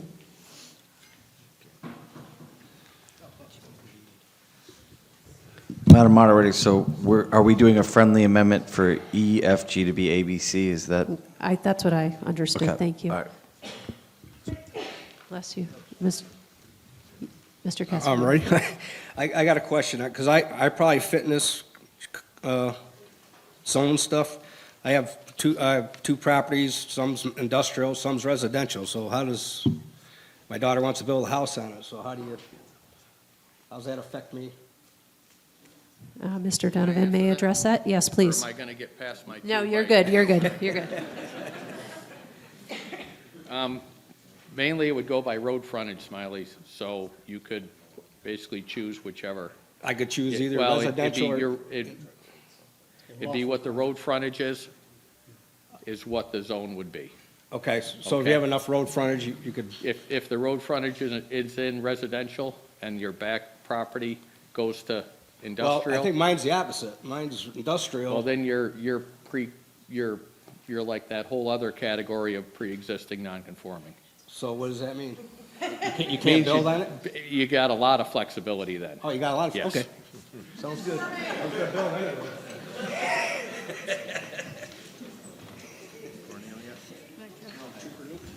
Yes, Ms. Calisher. So, I do not understand a lot about this.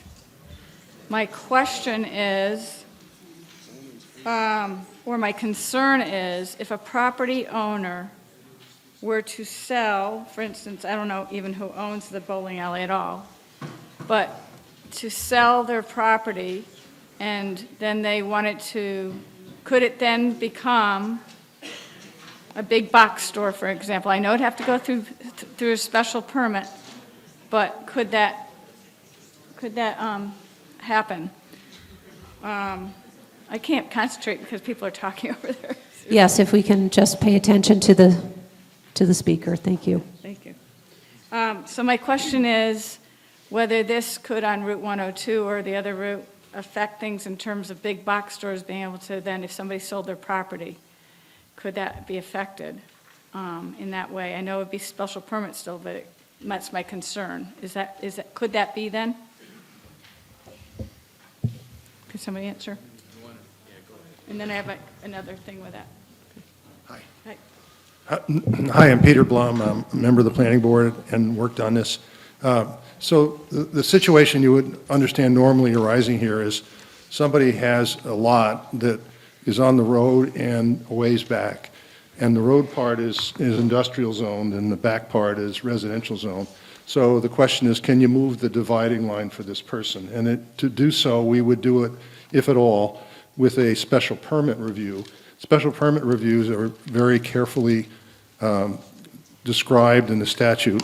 You have to give notice to everybody around.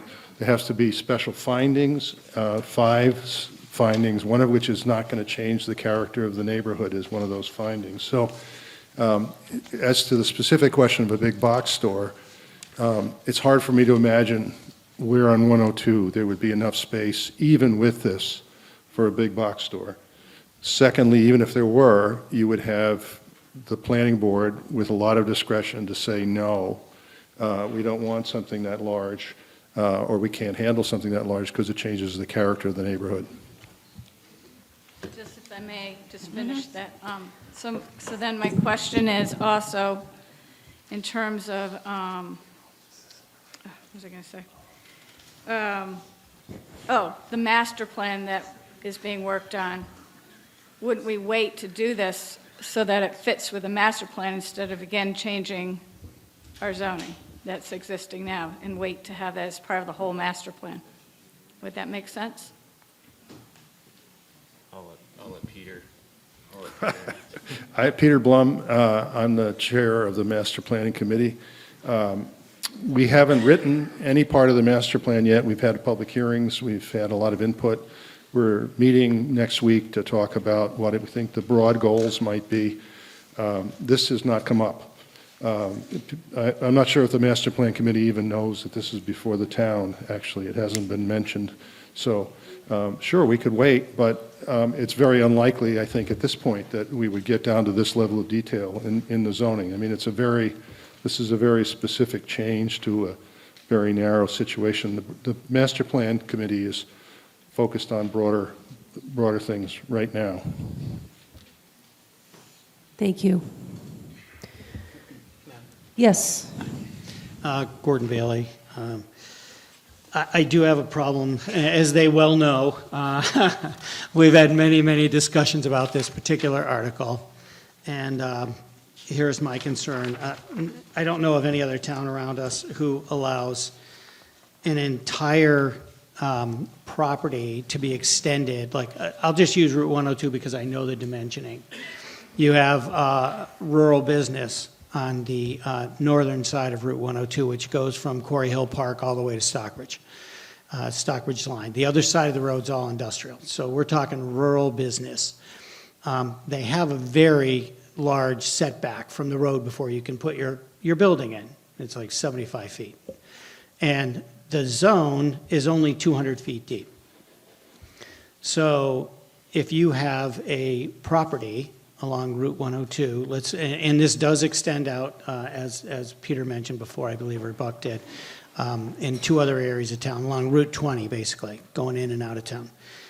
The problem is if you have a property that's 500 feet deep, which is surrounded, it's kind of cuts into, because it's all residential now. You're in a residential zone, such as like Highfield Drive.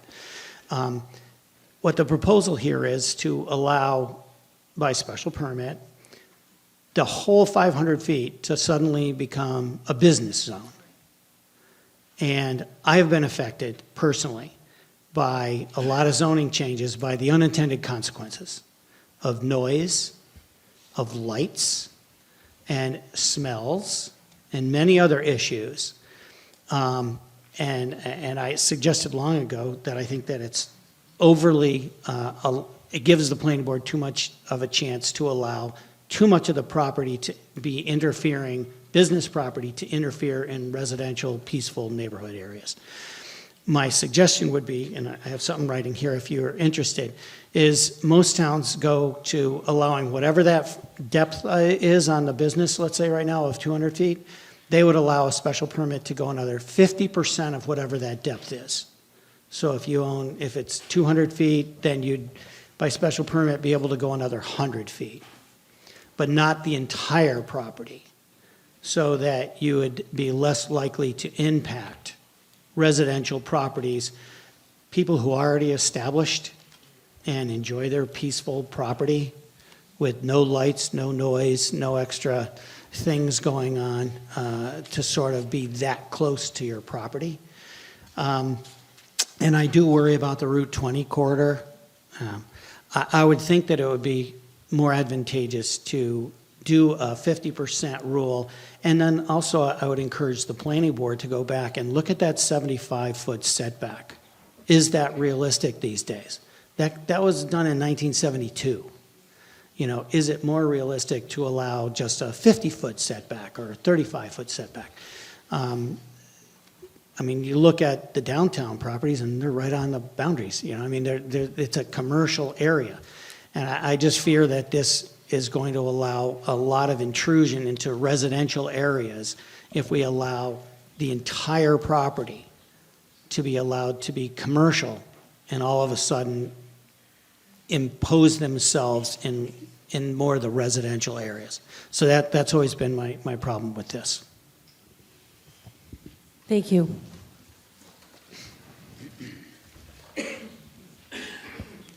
We're on Article 24. And if there is any further debate or questions, now is the time. And if there is not, we're going to jump right into the vote. All in favor of Article 24, please say. Okay, no, if you're calling the question, I'll wait. I was going to ask for an amendment, but I will let it go to the vote the way it is, I guess. Okay. All in favor of Article 24, say aye. Aye. And all opposed, say no. No. It's a 2/3. So It is, yes, it is 2/3. it didn't pass. Didn't sound that way to me. You can do a standing vote, just to get your numbers. But we want to see it. We can stand and count. Or we can say that it did not prevail. Did not prevail. Okay. I know the hour is late, but we're really close. So if we're in agreement, we'll move on to my personal favorite article every single town meeting is the pollinator or the chickens or whoever else gets on here. Madam Moderator, if you could declare the vote. That, for the last article, Please, yes. it did not pass. Thank you. Thank you. On to the pollinator-friendly resolution. Madam Moderator, I move that the town vote to adopt a pollinator-friendly resolution as published in the May 11th, 2023 annual town meeting warrant. I'll second that. Thank you. Who wants to debate Article 25 at 11, whatever, please? And if no one does, we can proceed to the vote. All in favor of Article 25, say aye. Aye. And all opposed? No. Okay, so Article 25 passed. And Article 26? Oh, yes, thank you, thank you. Article 26, we have, Madam Moderator, I move that the town vote to adopt a resolution in support of changing the state flag and seal of Massachusetts as published in the May 11th, 2023 annual town meeting warrant. I'll second the motion. Thank you. Yes, please. Questions, comments, concerns? Hi, I'm Jody Shafroff. I live on Fairview Street here in Lee, and I would like, Madam Moderator, to recognize David Detmold to come up from the Change the Massachusetts Flag organization. Please. Okay, fair enough. Through you, Madam Moderator, recognizing the lateness of the hour and with a great deal of appreciation for the voters of Lee who have stayed up so late tonight. The previous governor, Governor Baker, Republican Governor Baker, had set up a special commission in 2021 for the first time in 140 years to take a look at possibly updating and revising our state symbol, which everyone who got a handout on the way in can tell is a figure of an indigenous person with a sword over his head and a Latin motto saying peace under the sword, basically. And indigenous leaders of the Commonwealth for the last 50 years have really been calling for this symbol to be changed because it is offensive to the 90,000 indigenous people who call Massachusetts their home today and who have lived here for 10,000 years. And to date, there are 68 cities and towns that have voted to support this change. The Special Commission, which is a bipartisan commission, voted unanimously last year that this symbol is causing harm and needs to be totally revised. So this is a message to our legislature. If Lee would support this and join with Stockbridge, Great Barrington, Windsor, and many, many other cities and towns to finally get this changed, this would be good for our tourism potential because this is the symbol that we show to the rest of the world. And we also teach this in third grade to our students, and perhaps we could really come up with a more peaceful symbol for all the people who call the Commonwealth their home today. Thank you very much. Thank you. Is there another comment? Yes, there is. Jim Castro. Hey, let me read what the flag stands for. Flag of the Commonwealth of Massachusetts displays on both sides the state coat of arms on the white field. The shield is meant to depict I'm going to mess this all up, Algonquin Native American with bow and arrow. The arrow is pointed downward, signifying peace. However, the face of the figure is modeled on a photo of Thomas Littleshell. A white star with 5 points appears next to the figure's head, signifying Massachusetts, a U.S. state. A blue ribbon surrounds the shield, bearing the state motto, Enis Patem Plastium Sub, I never took Latin, Sub, blah, blah, blah. By the sword, we seek peace, but peace only under liberty. It doesn't say cutting Indians' heads off. Above the shield, the state military crest, the bent arm holding the broadsword aloft. The sword has the blade up to remind that it was through the American Revolution that liberty was won. The sword itself is a copy of one belonging to Miles Standish and signifies the philosophy that one would rather lose their right arm than live under tyranny. Now, how is that offensive? Massachusetts is named after a southern Boston tribe, I believe. This is total, this woke nonsense is nonsense. Stop it. Our flag is fine. Thank you. Yes, please.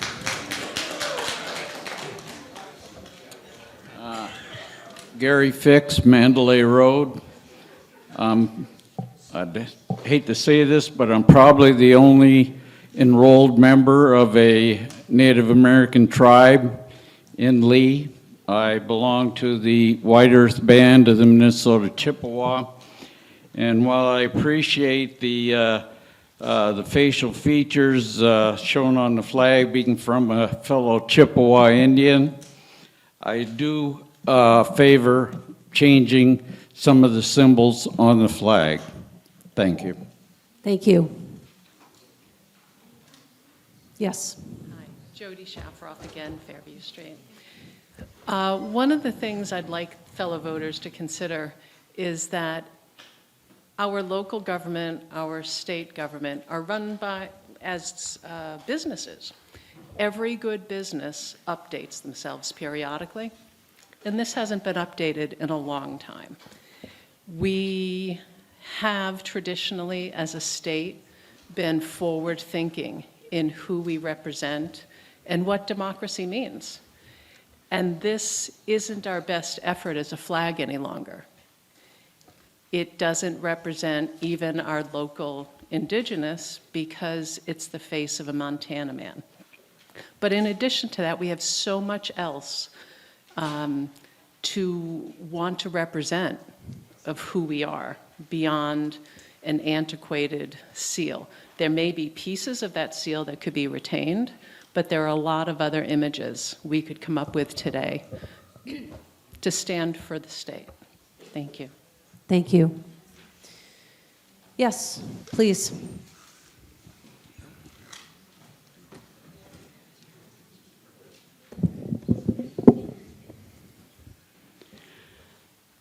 When I walk around town, I'm often asked if I'm Indigenous. And seeing as I was born in Lee and I have roamed the woods and the forests, I know all the brooks around the Pinnacle and have, I call it my own home grounds. I accept that designation. So I relate to what is being asked for here. I support the change that would be made. So I'm in favor of this article. Thank you. If there's anyone else who has an opinion about this, a comment, please speak now or. Well, Matt. Point of order. No. Point of order. No. Point of order. Yes, no. Point Okay. Madam. Thank you. Madam Thank you. Moderator.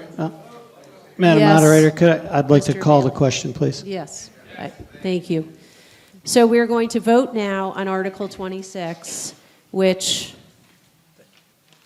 is our last article. And after we vote, we're going to vote. I was supposed to do a few things, so if you can just sit with me for 5 more minutes, or not.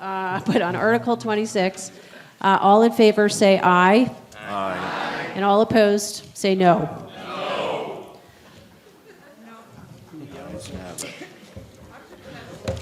Okay, we're gonna, right, let's how we began. So all in favor, please rise to your feet, and we will count you. Please stay standing.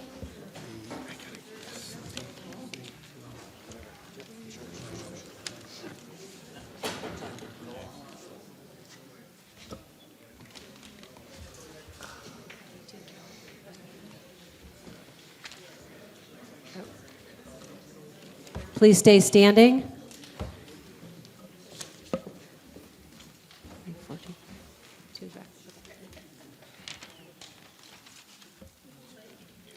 Okay, you have everyone? Okay, you may be seated, and all opposed, please rise.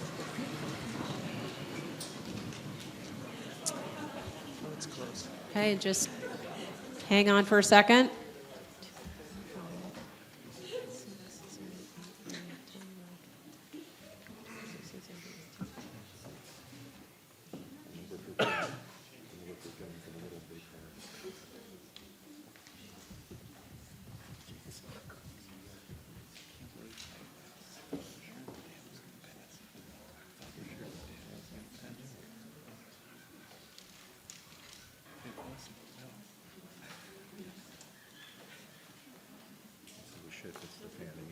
Okay, you may be seated, and that article passed 44 to 39.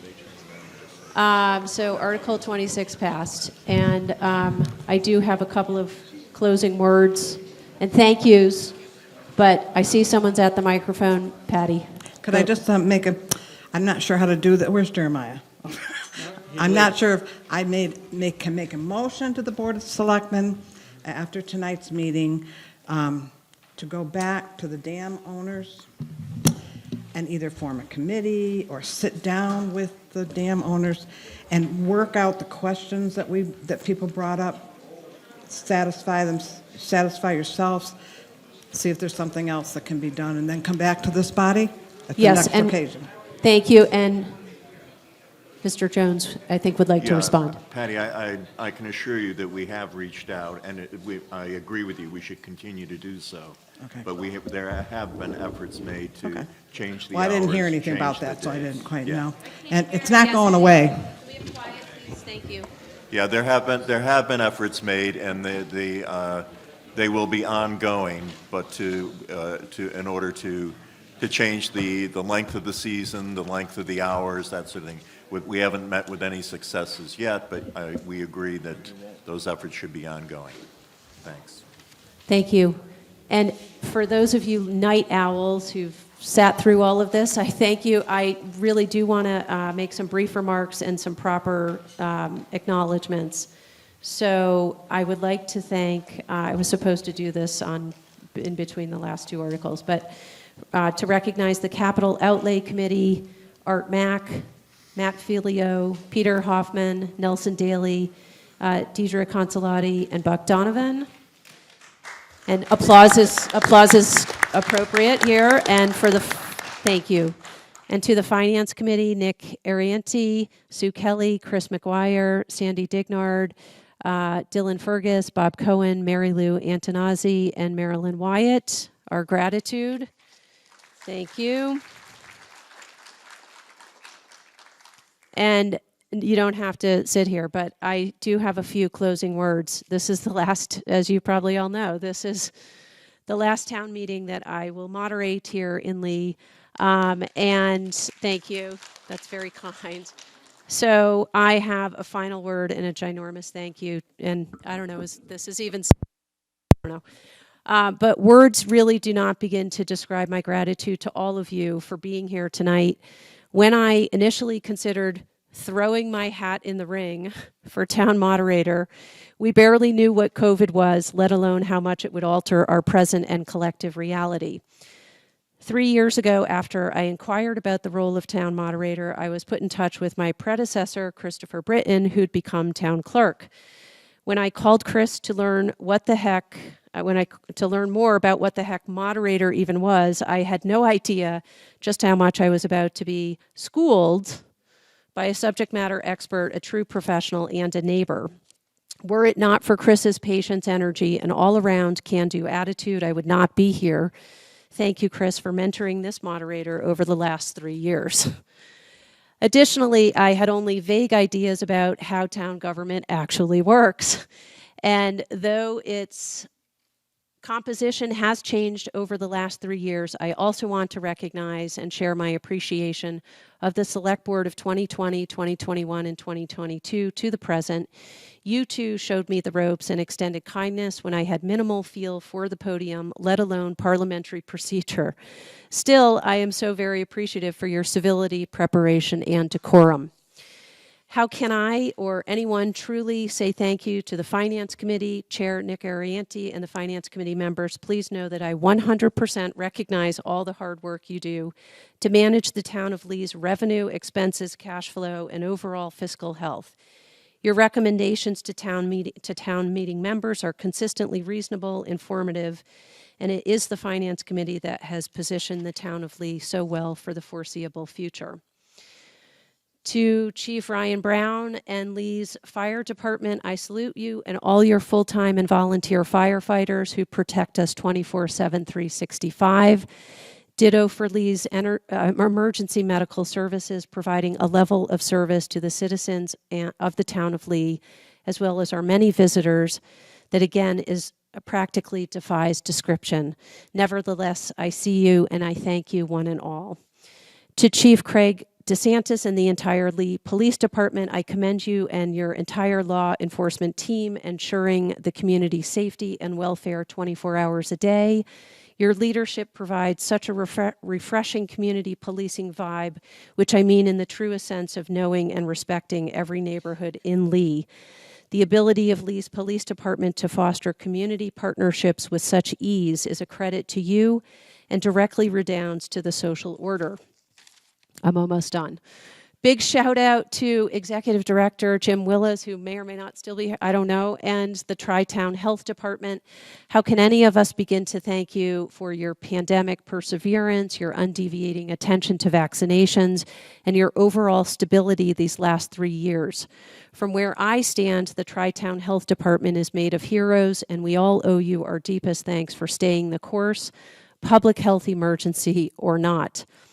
I must also extend very personal appreciation to Town Council Jeremiah Pollard. Last week, I saw a dear friend who I went to grad school with in St. Louis. We both earned master's degrees in social work, but only she stuck around for her JD. Being in a room all day last Friday with at least 24 attorneys at Wesleyan's new Center for the Study of Guns in Society, let's just say I adore lawyers' big vocabularies, genuine sense of fairness, and true commitment to justice.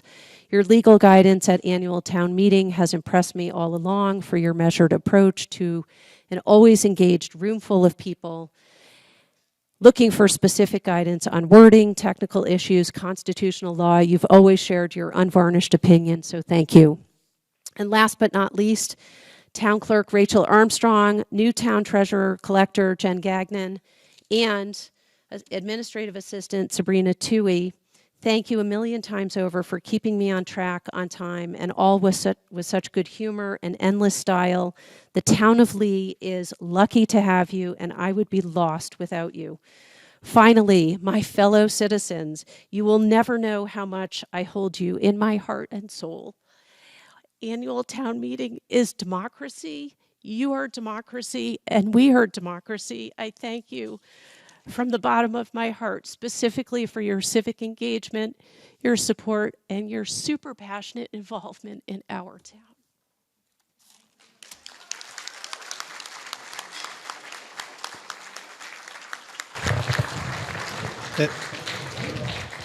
Sarah, thank you for your service to the town of Lee, and Rachel, as a token of our appreciation for you. And I'll move to dissolve the meeting.